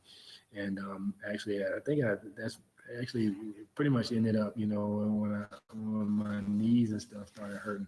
But I did do what I wanted to do because I had a goal, and I actually set a goal. It was like, well, the reason why I'm going to do this is because um, I want to use the funds to pay off some certain things that I wanted to pay off.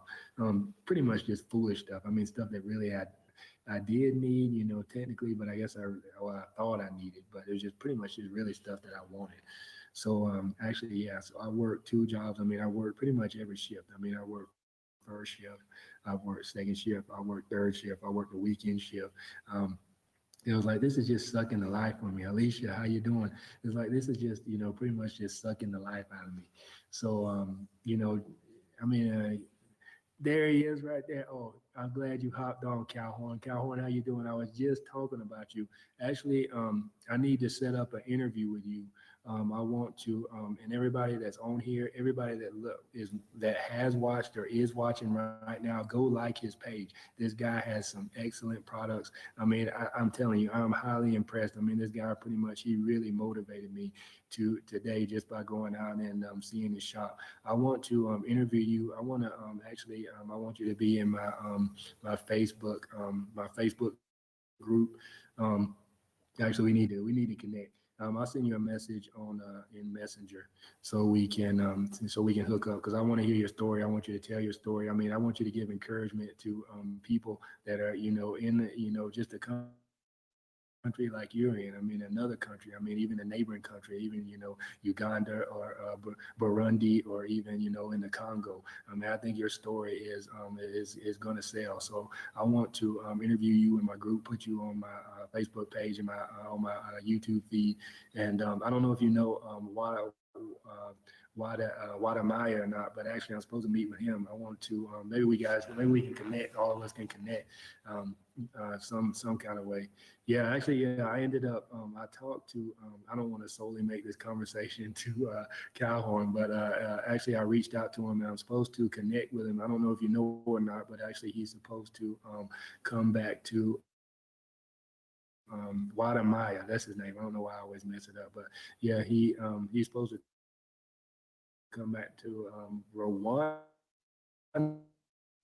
I think, I don't know if you guys know each other.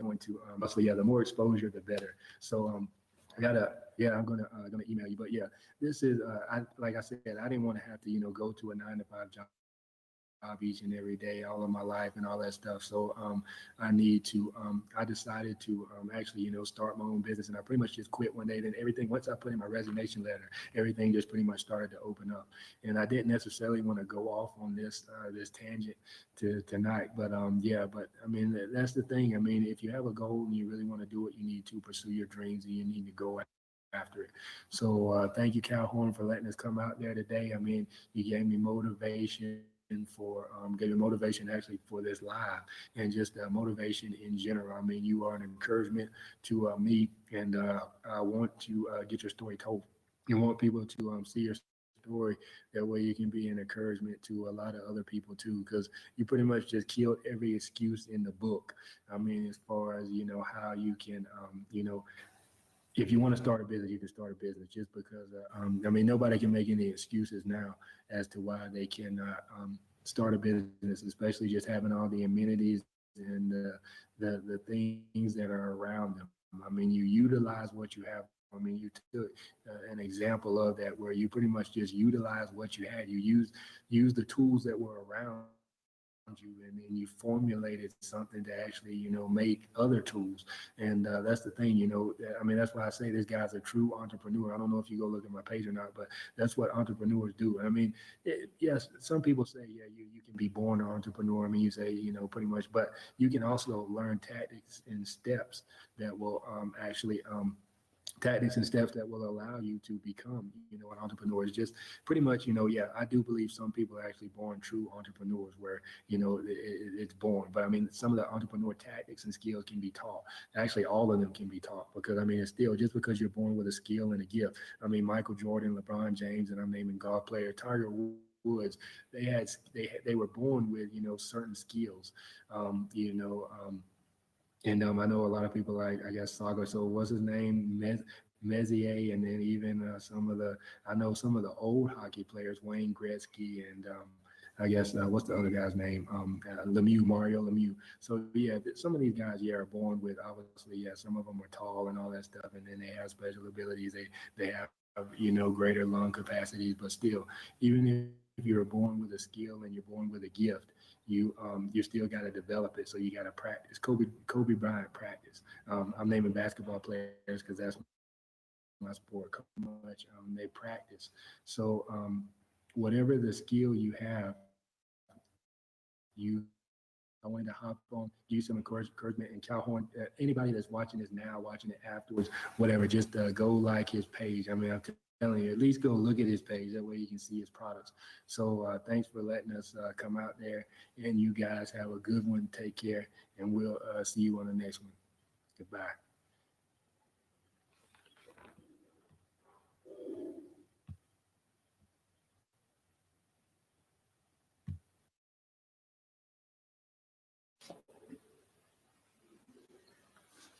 What's going on, everybody?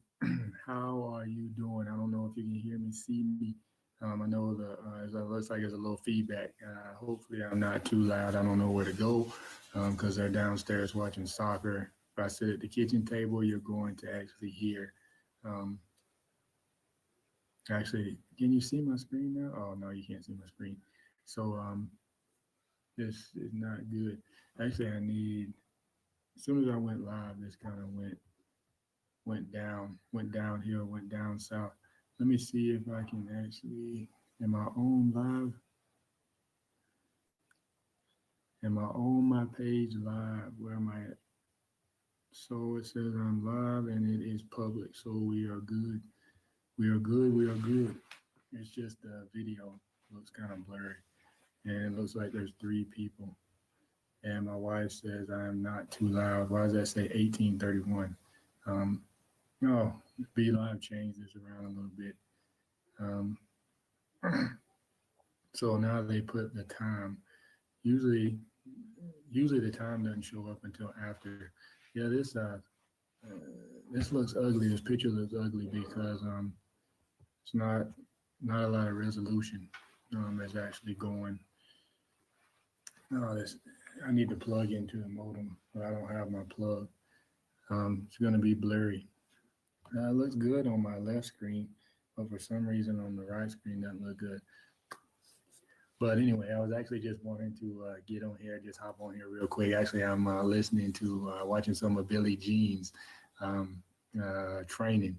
So it's pretty interesting. He says get used to being on camera. So all the interviews, everything like that, I'm still not used to being on camera. He says you need to get used to being on camera. He says you need to pretty much do it every day. Do something on camera every day. Now, I'm not saying I'm going to do this every day, but anyway, I actually wanted to hop on here real quick just to give you guys an update of my time in Kigali. Actually, I was thinking about some of the things that I do here that I do not do in the States. So obviously, when you go to a new country, when you go to a new place, things start to change. Actually, I'm supposed to be on the call right now. I'm supposed to have a call now, then I'm supposed to have another call. But I guess apparently, well, actually, I was really supposed to be at a event. Actually, I got invited to an event by another business owner here. There's kind of like a BNI where people network, different businesses and stuff network with each other. And I was actually supposed to be there, but apparently it's Independence Day here as well, or they call it Liberation Day here in Rwanda. So I think it's their independence from Belgium. I think that's what somebody mentioned to me. I didn't look it up. I didn't Google it. Just kind of took somebody's word for it. So hopefully that's accurate, but all I know is everything's shut down. So there's nobody, hardly any in the city. There's not many people in the city. I went to the city today, and there's not many people there. But as you know, if you go to a new place, you go to a new location, things actually change. And actually, I have a form here that I just pulled up. So actually new things that are actually going on. So actually, I probably shouldn't have put these on there yet, but I mean, because you're probably reading all the rest of them. But yeah, so actually, one of the things that I am doing now, and I cannot see my frame. I wish I could pull this. How can I do this? Um, but then you'd be able to see it. But anyway, one thing that I do not do here that I do in the States is actually drive. So we actually do have a personal driver. Um, and that is pretty good. Let me make sure that I'm still in the frame here. So yeah, actually we do have a personal driver, and my wife says she can hear me, but for some reason I can't scroll. I don't know why. Stop sharing. No, don't want to stop sharing. Now, I can't scroll, so I can't see any of you guys' comments. Well, maybe I can see them here, but then obviously you can see my page here. So it looks like there's two comments. My wife says live and everything like that. Actually, speaking of, what countries have you guys been to that or what countries have you been to that you actually had to change in that country that you do not do in your normal country? So if you live in the U.S. and you actually visited, Canada, or if you visited somewhere, Europe or somewhere like that, what is something that you normally do not do in the States that you had to do in the other country? Just put it down below in the comments.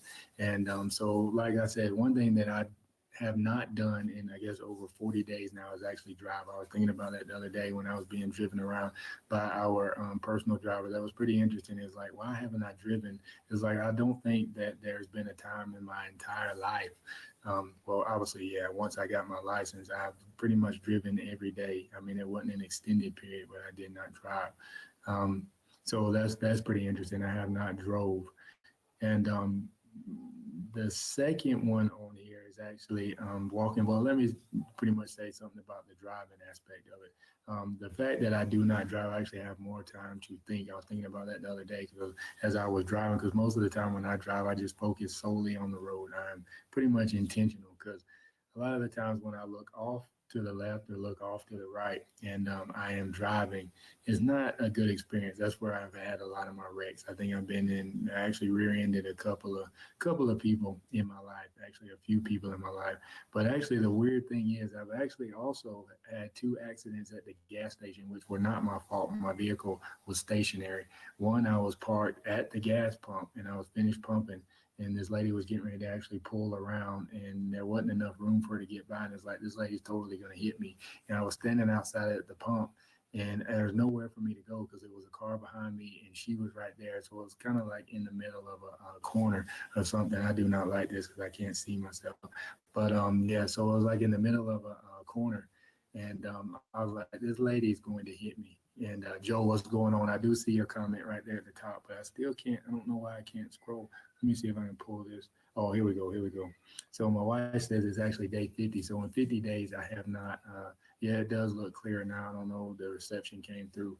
So my wife says she can. I'm not too loud, and she can hear me. She's in another room. Joe, what's going on? Actually, Joe, how do I say your name? Miola actually just left the house. So actually he is back in Tanzania. He's doing big things in Tanzania. He's going to actually start up DEE in Tanzania. Joe, what's going on? I saw a picture of him. He said he was ready to get back home to his kids. Actually, we just had a good time at Lake Kivu. He sent me about 1 million pictures in my inbox, which is good. I'm actually going to repurpose those and pictures and videos as well. So actually, I'm going to show them, actually use them for something. I don't know. I need to send them to my wife. She makes videos and all that stuff, editing. Actually, I haven't edited in a while, but actually I am rambling. But what was I talking about? Video. Oh yeah, driving. So oh, of course, yeah. Actually, I need to pull you on the camera. I don't know if I can do that through Be Live or not. Can I do that through Be Live? That'd be interesting. Let me see if I can pull you on the camera because I know you'll talk. Where is it? I don't think I can. I don't know if I can pull you on. No, I have to. It says add a photo from Facebook albums. No, I don't think I can do that from here. I have to start the Be Live with you being on here. Actually, I could send you a link though, and then you could hop on. But that's just too much stuff. I don't want to do all that. But yeah. So I got one reaction. Thank you for reacting. Yeah, if you find any value in this, which I'm really not giving any value, I'm just kind of sharing my story. But if you do find something that's interesting, share it. Actually, it is pretty interesting, the fact that people that travel, because actually I grew up pretty much in a house where we only went to the beach. I think I may have went to Myrtle Beach twice. I went to Disney World when I was little, and went to Virginia Beach, I think. So we did not travel that much. So, I mean, if you do travel, actually share your experiences. Where are some countries and stuff that you've been? Obviously, Joe's from Tanzania, and he came here to Rwanda. Oh, Cowhorn. Cowhorn just jumped on. Hey, what's going on, Cowhorn? Obviously, this is not scripted. Let's do what, Joe? What do you want to do? I don't know what you want to do. Do you want me to pull you on the camera? Do you really want to do that? I think it might be, hold on. I don't know if I can now because I have to have a link. And I don't know where to access that link without me, since I'm already inside the Be Live. I don't know if I can necessarily access the link. Hold on, let me see if I can. I've always sent the link before I hopped on. So that's a team chat. I'm gonna close this. But yeah, actually Calhoun jumped on. He also, I was close to Impact Hub downtown in Rwanda, and somebody was actually selling your products. I don't know. I didn't ask him how much it was because obviously I said there's no need for me to buy it here. I said I just buy it directly from Calhoun. But actually it was Africa. It had Africa on it, then it had Rwanda in the center, and then it had the Calhouns. I don't know if Lionel can jump on and comment and say something. Joe, I don't think I can pull you on. I'm trying to, I don't see the link, but yeah, Calhoun, I did see some of your products. And actually, my wife and I, we want you to make us a hunk. Actually, I got a necklace right here. Somebody said it's from the Congo. I don't know if you can see it or not. Let me pull it up. Actually, I just lost reception again. Some people, actually, it is from the Congo. At least that's what I was told. And actually, our security guard, he knew right off that it was actually from the Congo. But let me go ahead and get through my notes because actually I got another call. Actually, I got to hop on the call with Joe and a couple of other entrepreneurs at 8 o'clock. So I'm supposed to be on the call, supposed to be in an event. You can only be in so many places at one time. So thanks for hopping on. What's going on? I see your face, but I don't see your name. Yeah, Calhoun. Actually, Calhoun is he is a local Rwanda business owner. So you guys need to check him out. He has products on Etsy. I don't know. Drop your link in there. It's fine. I'll let you drop your link in there and all that stuff. He actually has an Etsy store. He's selling his products. Yeah, that's what I call it. I call it Zulu, Joe. That's Zulu, as in Shaka. So yeah, actually.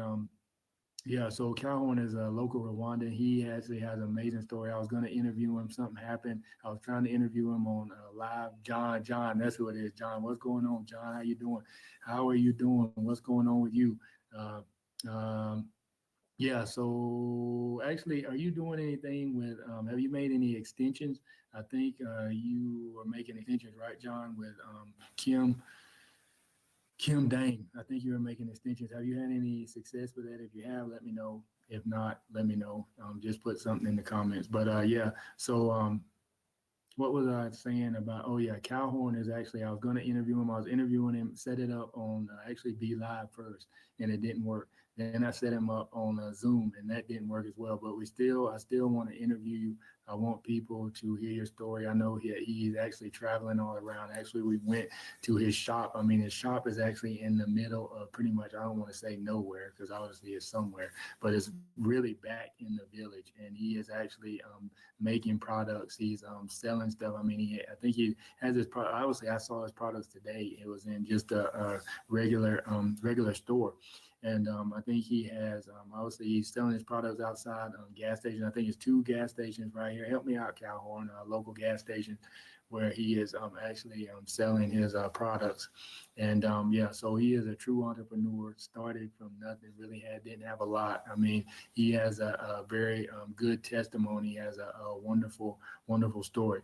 But let me get back to what I was saying as far as doing things. And obviously, I always do this. I did this in the States, but I didn't have actually different country people, or actually people that weren't from America and said, "That's not me, buddy. I'm in." Oh, all right, I knew you were.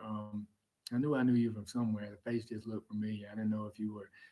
I couldn't figure out where we were from, but yeah, GGMB, which is Group Growth and Monetization Blueprint. That's actually a course from Andrew Cruzy. If you guys actually want to start a Facebook group, you want to grow a Facebook group, you want to monetize a Facebook group, that is what of Andrew Cruzy. And I learned a lot of stuff from him, but then I learned a lot of stuff about group growth from Andrew Cruzy himself.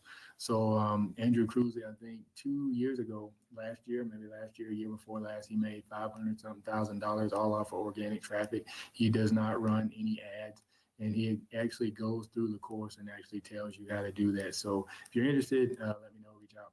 And so yeah, so obviously let me get back to my story. Yeah, now. So obviously, yeah. Alicia, how you doing?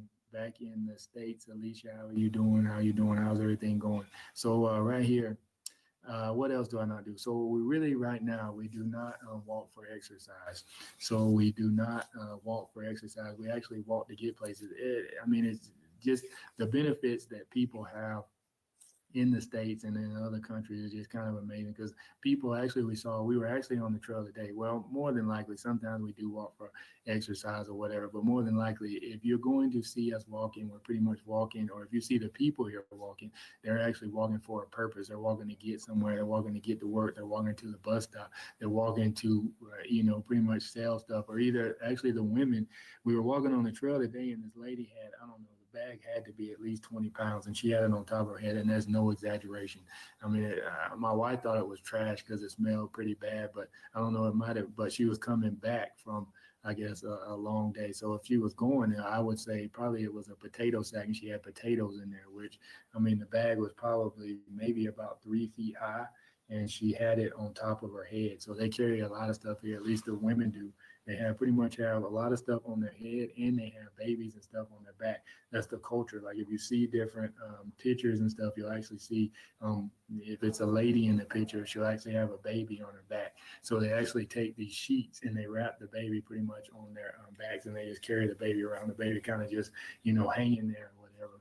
kind of looks like, I don't know, like the baby's gonna fall. And then I always wonder, how do they get the baby on their back? That's just kind of interesting, because I guess you can, I don't know if you can sit the baby up or throw the baby up, and then you just kind of tie them up on there. But that's kind of interesting. So yeah, most of the people that when they're walking, they're not necessarily walking for exercise. They're just walking to get around, and that's not necessarily something that we would do in the States. Usually in the States, be on a treadmill and actually walking up a hill. But you don't want to. I don't have to do that here, because pretty much everywhere there's a hill. You're walking either up a hill or down the hill. And then the thing is like, yeah, we're actually on a trail today that probably took us maybe 45 minutes to get to the point where we actually turned around. And then so obviously it was 45 minutes back. So we're on the trail maybe like 90 minutes or so, hour and a half.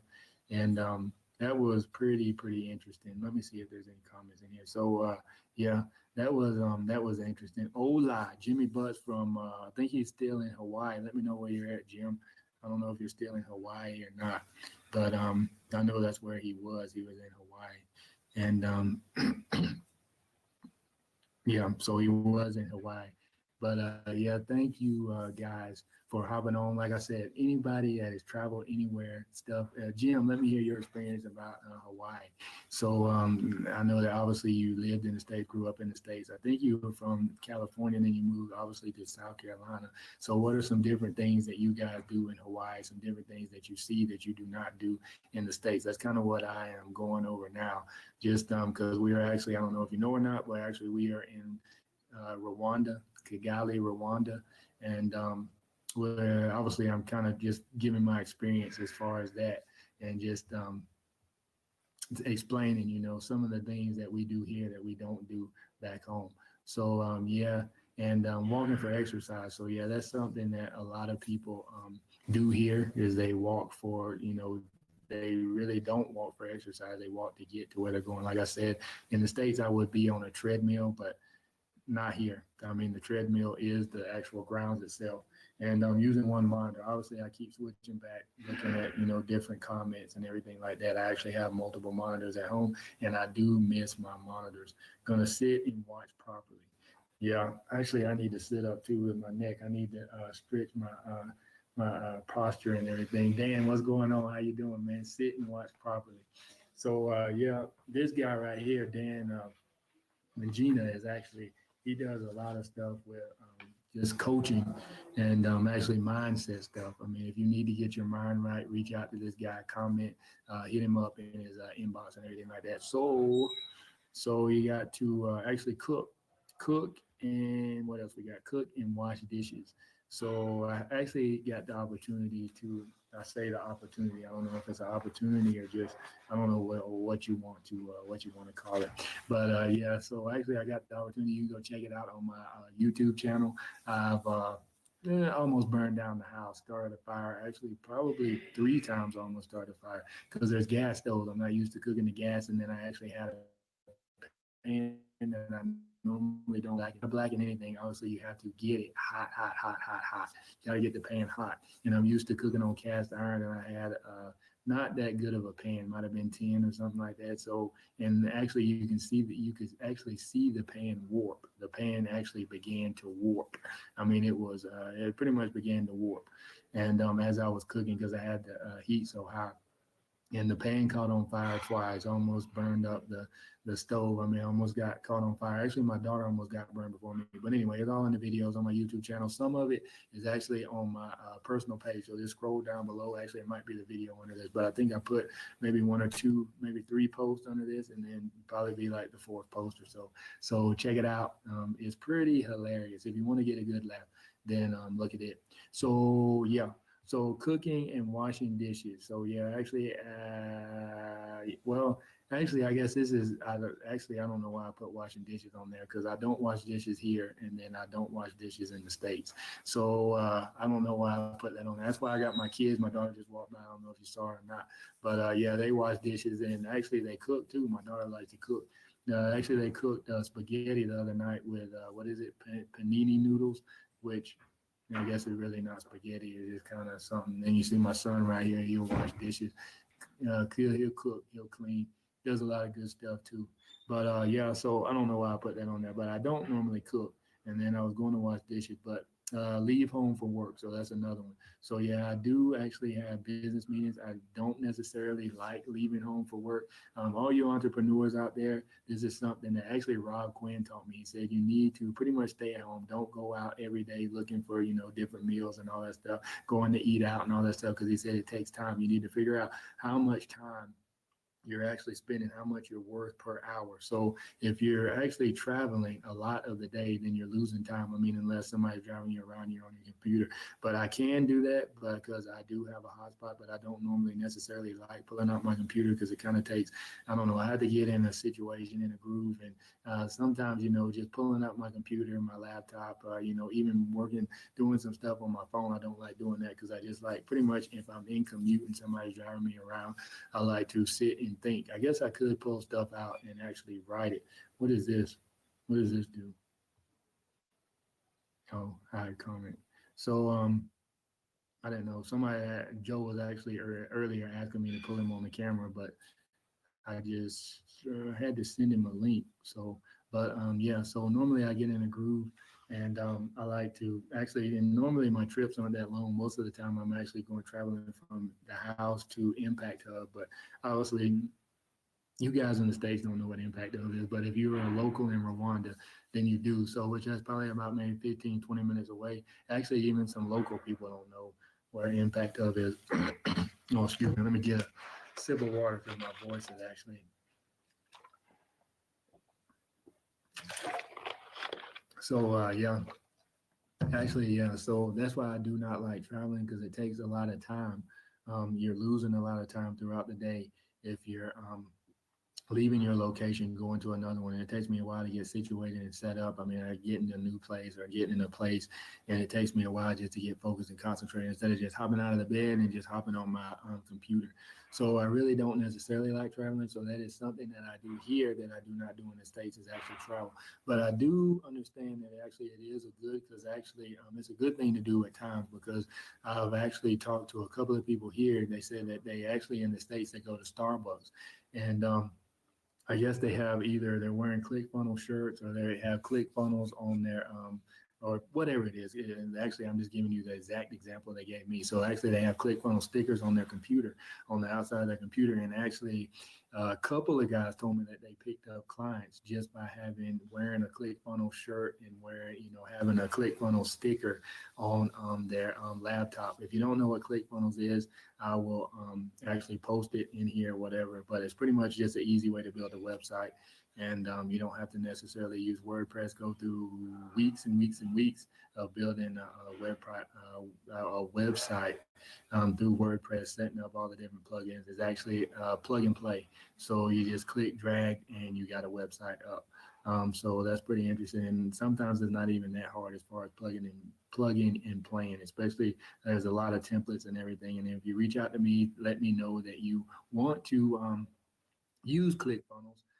I can hook you up with actually a template that a lot of other people use. Actually, I got some agency templates, and then I got some just regular website templates, and then some affiliate products. So if you're selling affiliate products, reach out to me, and it's actually a quick way you can have a website up in 5 minutes. People pretty much, I still remember the first time that a guy told me, he asked me, he kind of looked at me weird, and this is probably at least 7 or 8 years ago.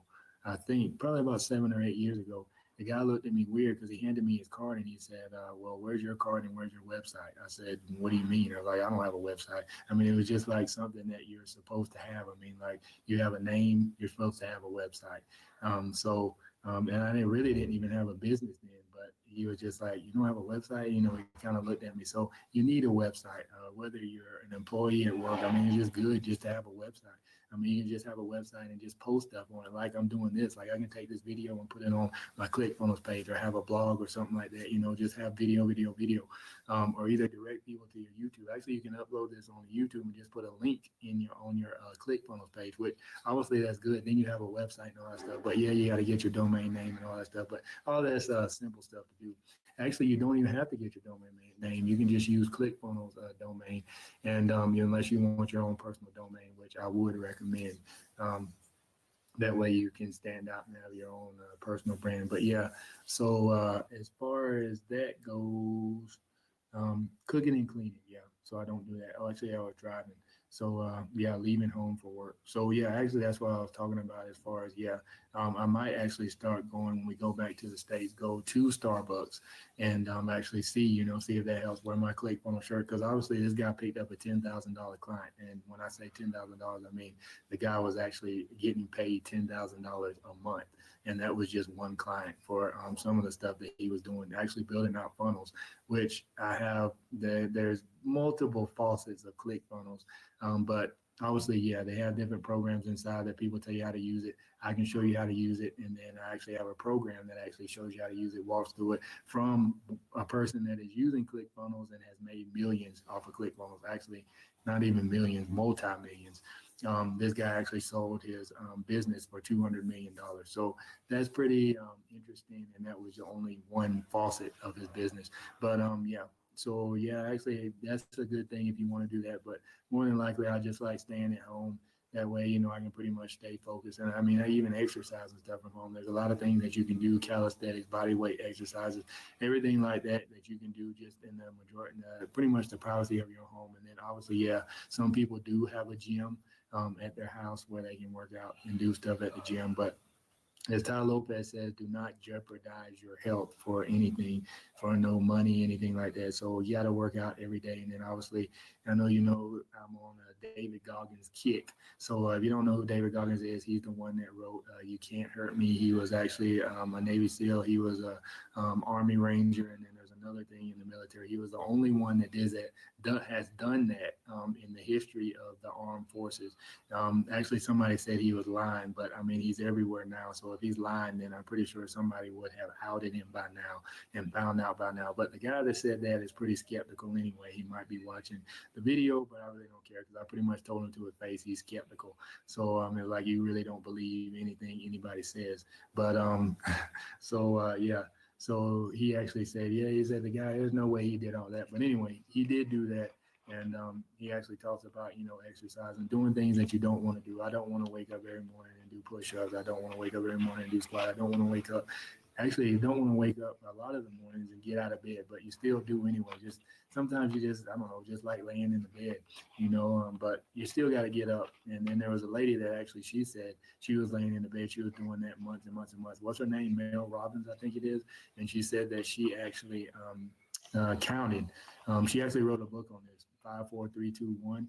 And that's what popped her out of the bed. She said she actually made some bad business decisions. She lost a lot of money. She was very depressed. And then she said she is laid in the bed for about doing it. You're more than likely not going to do it. But if you react within those 5 seconds, you will actually perform the task that you are afraid of. So if you sit down and think about something and then you automatically just go and do it, more than likely you will actually accomplish the task, whether it's good, whether it's bad. But the thing is, you're constantly moving. Like I always say, always be moving. Hashtag ABM. An object at rest stays at rest.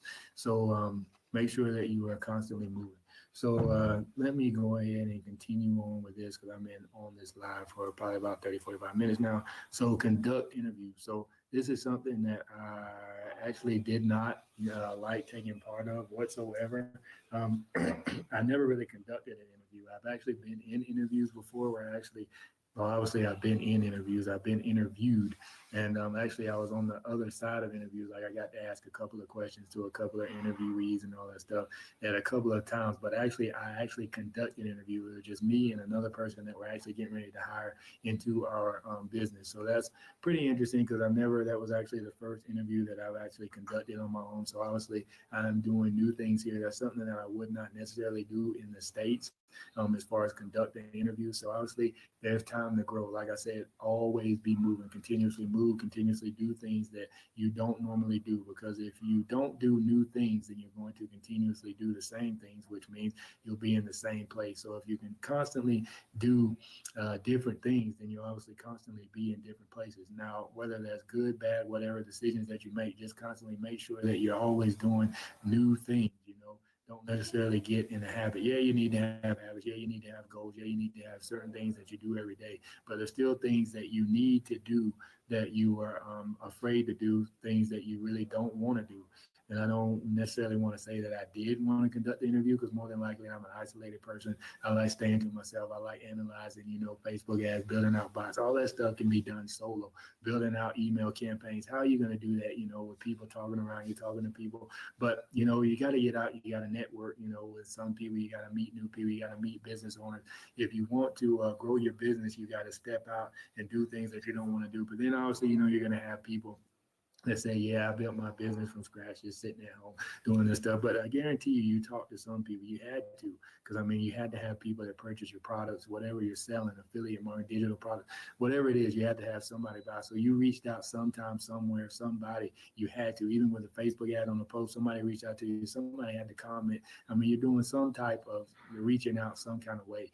But it's easier, I think, and I won't say easier, but it makes it, I guess, a little bit, I won't say easier. Well, I guess it does kind of make it, it's not as hard and it's not as bad if you can connect with other people who are actually going through the same thing that you were going through. Because I've actually reached out to a lot of business owners, and they said it gets lonely, where they wish that they actually did have somebody that they could build a business with, run ideas past. Because I actually just talking to a guy last night in the house, I actually thought of a business idea just by, talking it out with just somebody else in the room. A lot of people don't have, that other person to do. So reach out, go to different business events, go to different business functions, go to different networking events, and everything like that. So I actually got a call probably I still got about an hour or so on my call.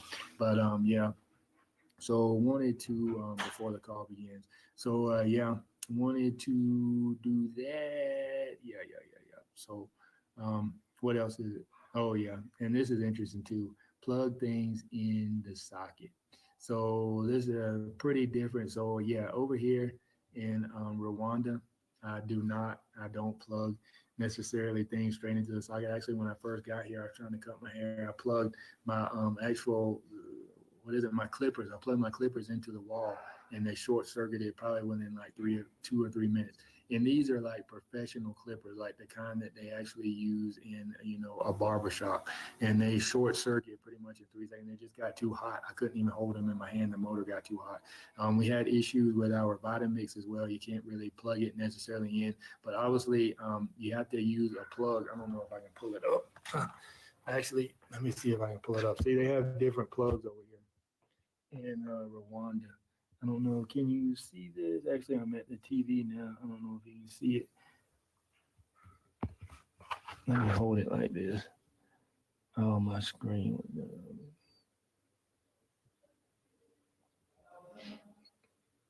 So where am I at? Actually, this plug right here. See, there's actually a socket. I don't know if you can you see this? Where is it? Yep. So actually, there's 2 holes here. Let me pull this cord back. There's 2 holes right there where obviously their plugs are different. So obviously in the States, we don't have plugs like this. So you have to pretty much use one of these adapters. And even with using this adapter, let me plug it back into the wall. Even with using this adapter, there's an issue that you have. Where is it? Yeah. So there's an issue that you have that there's too much power coming out of the socket.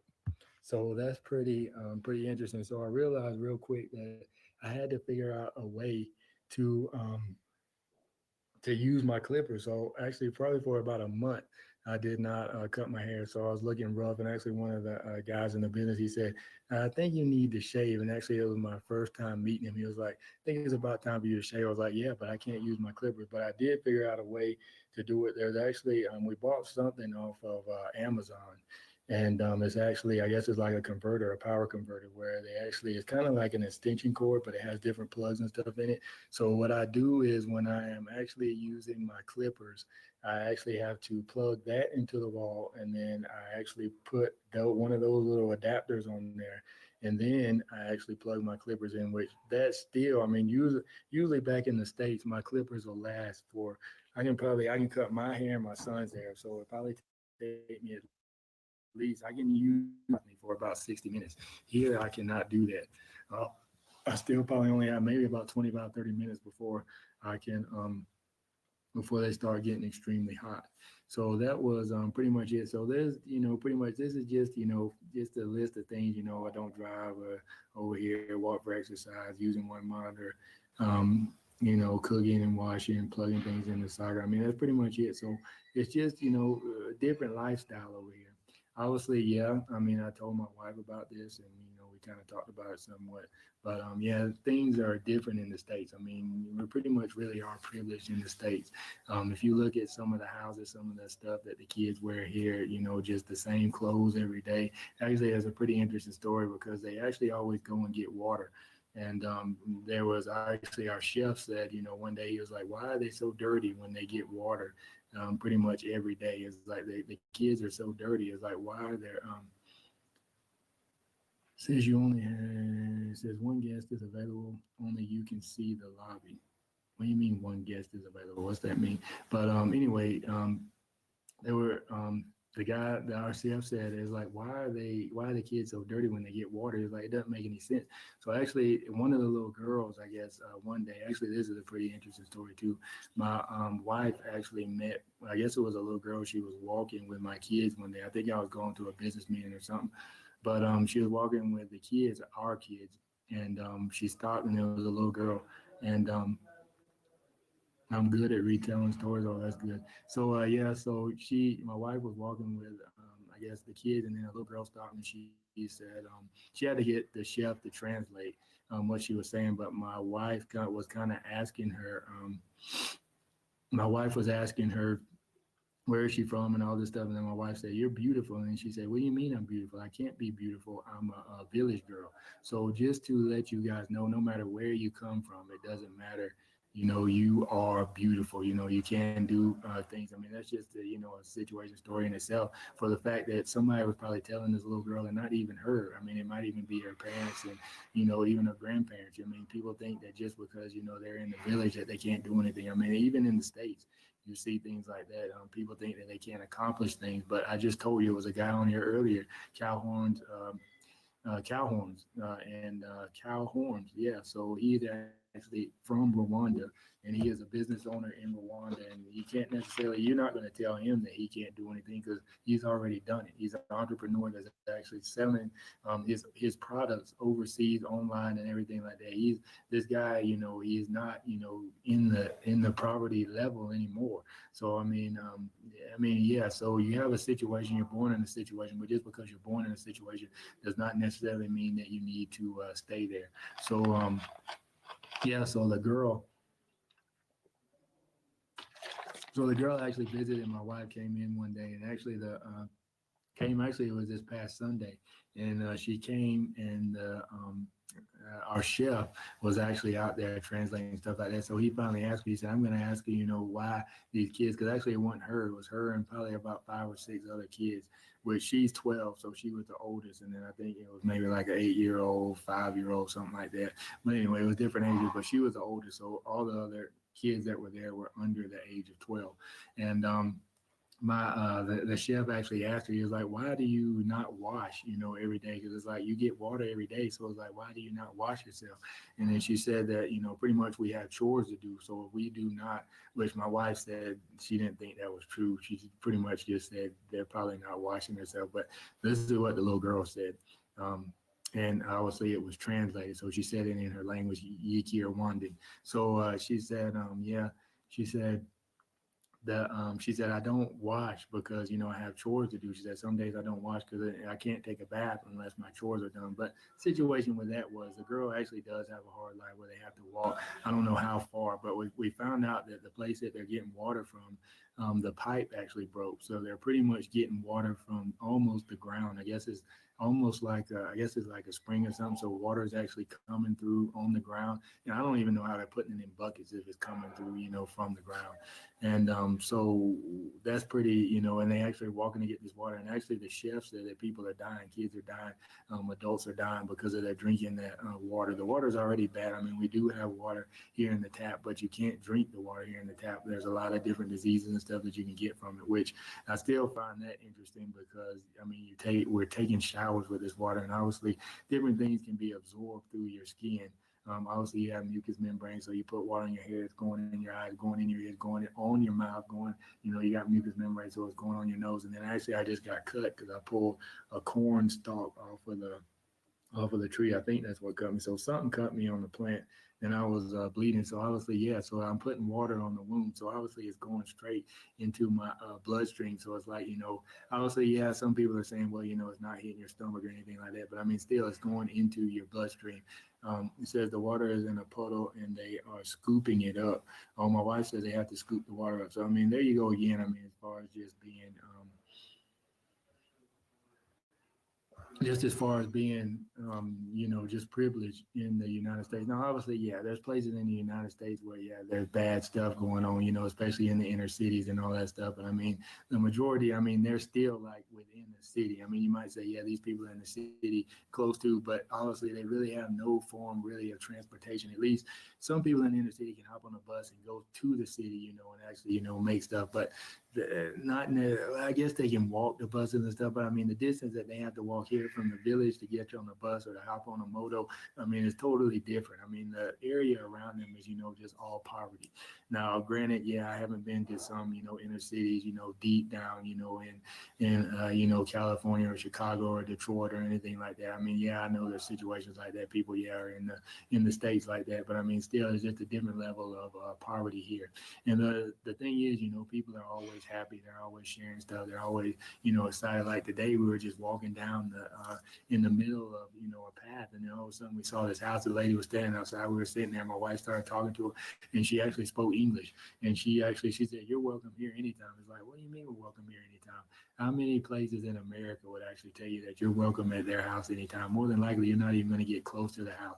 Actually, there was a lady that I knew. She used to work with. She started shooting at a guy because he was standing. Now, granted, yeah, in the situation, he was in the middle of the night and all that stuff. And she told the guy to get away. She warned him, but he just kind of stood there. And she started shooting at him because the guy was on the sidewalk. And she started shooting at him to get the guy off. But I mean, yeah, she did warn him. But still, it's just the fact that she welcomed. It says, and this is just in a nearby village. Some villages have better means of getting water. So yeah, that's true. I mean, some villages do have means of getting water, but still, just the fact that the village that we are close to and the village that we are at, they actually they actually don't. Um, the water that they get is actually not good, and that's pretty just a breathtaking, because I mean in America obviously you can just go to the tap. Actually, this is what I do this all the time, especially at home. I just go and fill up, get my obviously the ice. I mean, you can't use any ice. I mean, you can't have any ice with the water from the tap. So I'm still wondering how they're doing the ice here, because even at different restaurants and stuff, here at the house we really don't have ice, but we do have, I guess, like a little water jug and all that stuff. But I'm wondering how they're doing ice at the restaurants. I always think about that now. Actually my battery's running low. Hopefully this won't cut off, but let me go ahead and hop off real quick. But yeah, just some of the things that the privileges. I mean, you could just go to the freezer, put a cup of ice in there, and then you're good. But so we are pretty much privileged, in the States as far as the water and all that stuff goes. These people have to go get water, and then when they go get water, the water's dirty and all that stuff. So let me go ahead and hop off. You guys have a good one. I do have a meeting in about 45 minutes. I don't want my battery to go low. I need to find somewhere to plug in. But you guys have a good one. Check it out, and let me know where you've been, the different countries that you've been to, some of the different things that you've experienced in those countries, the food you've eaten, you've stayed at. Actually, I went to Kissimmee this past weekend. I didn't sleep. I didn't want to get into bed. I'm a germaphobe. So, but anyway, just drop it down in the comments. Let me know, and I'll be back. I'll hit you up, respond, and all that stuff. So have a good one. Take care. Good night.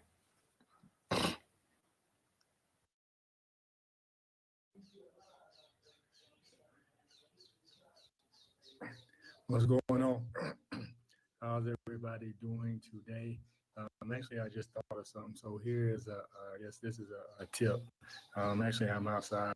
We are actually in Rwanda, and we're growing a digital marketing agency, which I didn't know anybody was upstairs, but we got a guy upstairs that I'm actually working off of the balcony. But yeah, I did not know that. Actually, I was just thinking about something. This is a good idea for you guys to just if you have any ideas or anything that you think about or something that might give value to people, just go ahead and hop on live and actually just go ahead and show it. So yeah, I just wanted to hop on here real quick, and I just thought about what a few people told me before I quit my job. Because obviously, if I had not quit my job, probably about 2 or 3 months ago now, I would have not, I wouldn't have had the opportunity to come here. So we've been here in Rwanda for about 52, 53 days now, and obviously, no job is going to give you the opportunity to do that. I had already exhausted my vacation days from going to a lot of different events. Actually, I had a mastermind with Ty Lopez actually several times. I went to Miami and California, and I exhausted my vacation days. So that was a pretty interesting thing because I didn't have any more vacation days left, so I knew I could not have come here. Um, I don't necessarily think I could have taken a leave of absence because actually there was already one lady that had did that, and she was obviously not in the right standing with the company. Actually, she ended up resigning a little bit before I did. So I wanted to hop on here real quick just to let you guys know people cannot talk you out of your dreams, out of your goals, and out of your destinations. If you truly believe that you can do something, then go ahead and do it. And actually, there was one thing that a lady told me. I told her that it was my last day at work, and she asked me, she said, well, what are you going to do about health insurance? So I was like, well, pretty much, the majority of people that actually stay in their job, that is actually one reason why they stay in their job is because they're scared about health insurance. Obviously, you're you don't have control over your health. Yeah, health insurance is a good thing, but don't let any one particular thing stop you from accomplishing your dreams and accomplishing your goals. Um, that was one thing that somebody asked me. Then another person asked me, they said, or actually told me, they said, they said, you'll be back when you run out of money. Because actually there was a guy that probably just quit. I guess it was maybe about 2 months before I did, 1 or 2 months before I did.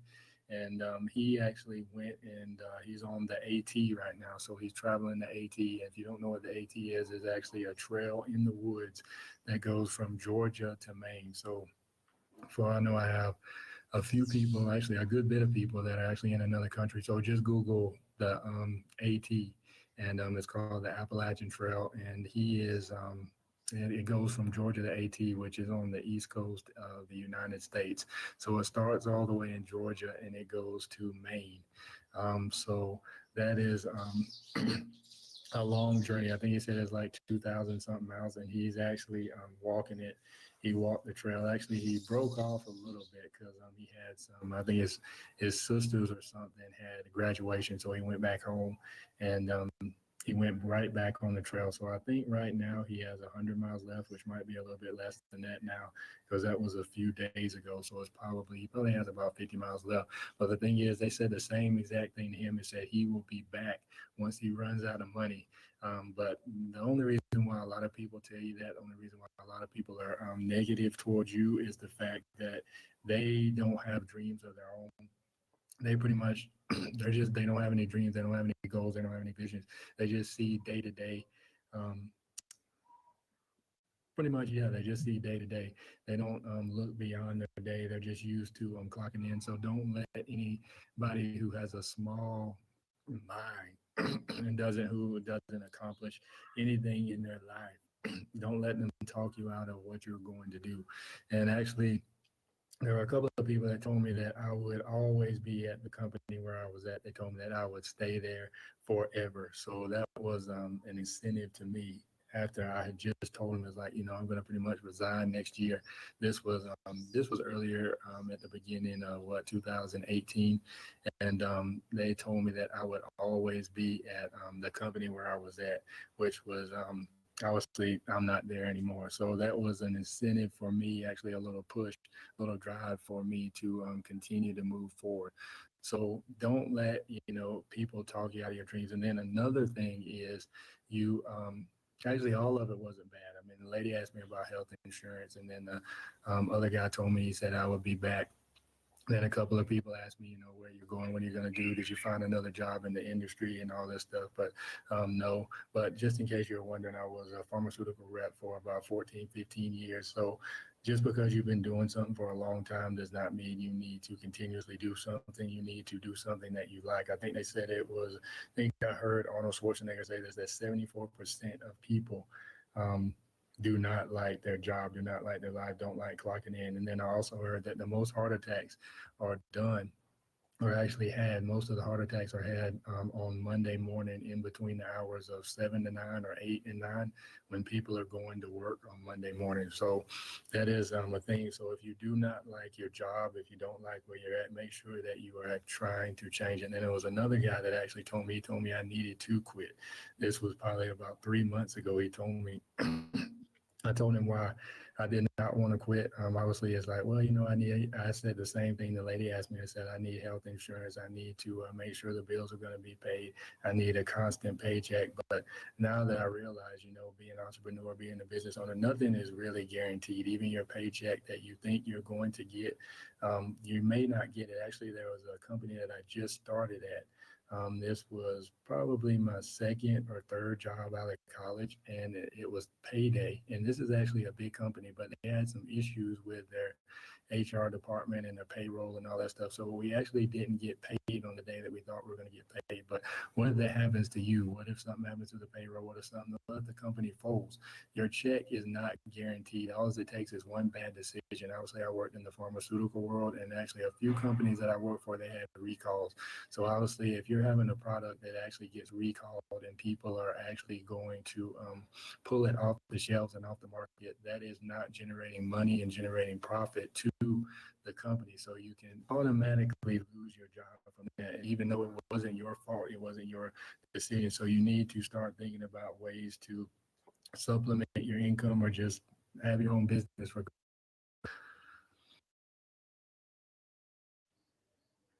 Yo, what's going on, everybody? How is everybody doing? I figured this was actually going to happen. I am actually losing reception now. Um, Maybe I should have plugged into the router itself. Um, Actually, that might be the best thing to do. Let me see if I can actually do that. Well, yeah, I'm going to need to. I probably should have plugged into the router. This is going to suck. Actually, let me walk and do that because I don't want to lose reception on the live. No, reception on this thing, man. Can't find really anywhere to go. I'm going to walk through the house real quick. I got something interesting for you guys. Got something interesting here to show you. So, actually, I might lose. I can't see. It's dark in here. I might lose reception real quick.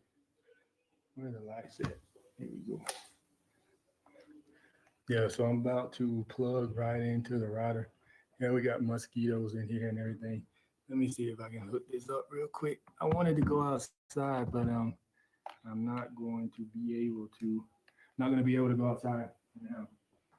Let's see. Let me plug these in. Oh, that's going to be interesting. Now I got to find my water.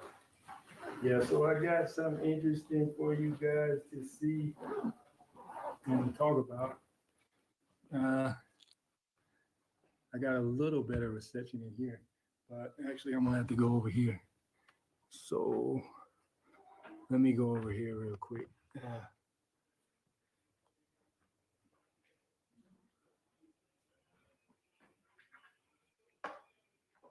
And I gotta find my cable.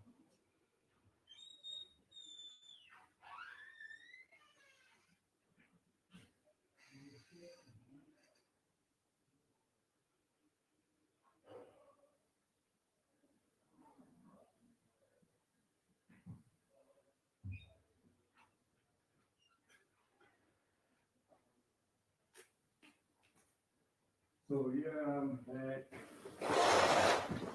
I think I had to walk off the screen real quick, but I did not want to have to rewrite this.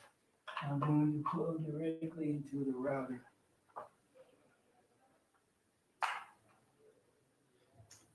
I don't know. Sometimes Wi-Fi is good here, sometimes it's not.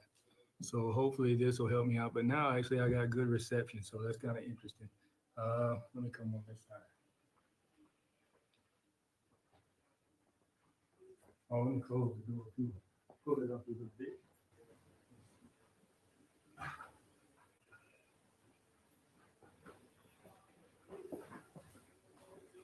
Yeah, my wife is actually in there working. Hopefully she can hear me. I don't like sitting on this couch. Yo, what's going on? I'm back, everybody. I had actually an interesting event transpire. Hold on, let me pull this down real quick. Let's see. Actually pull it up.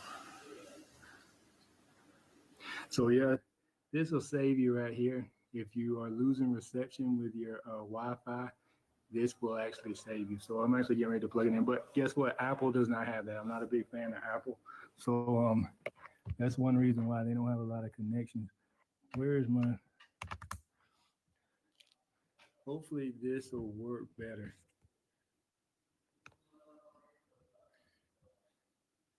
Maybe let me see if I can switch off of this.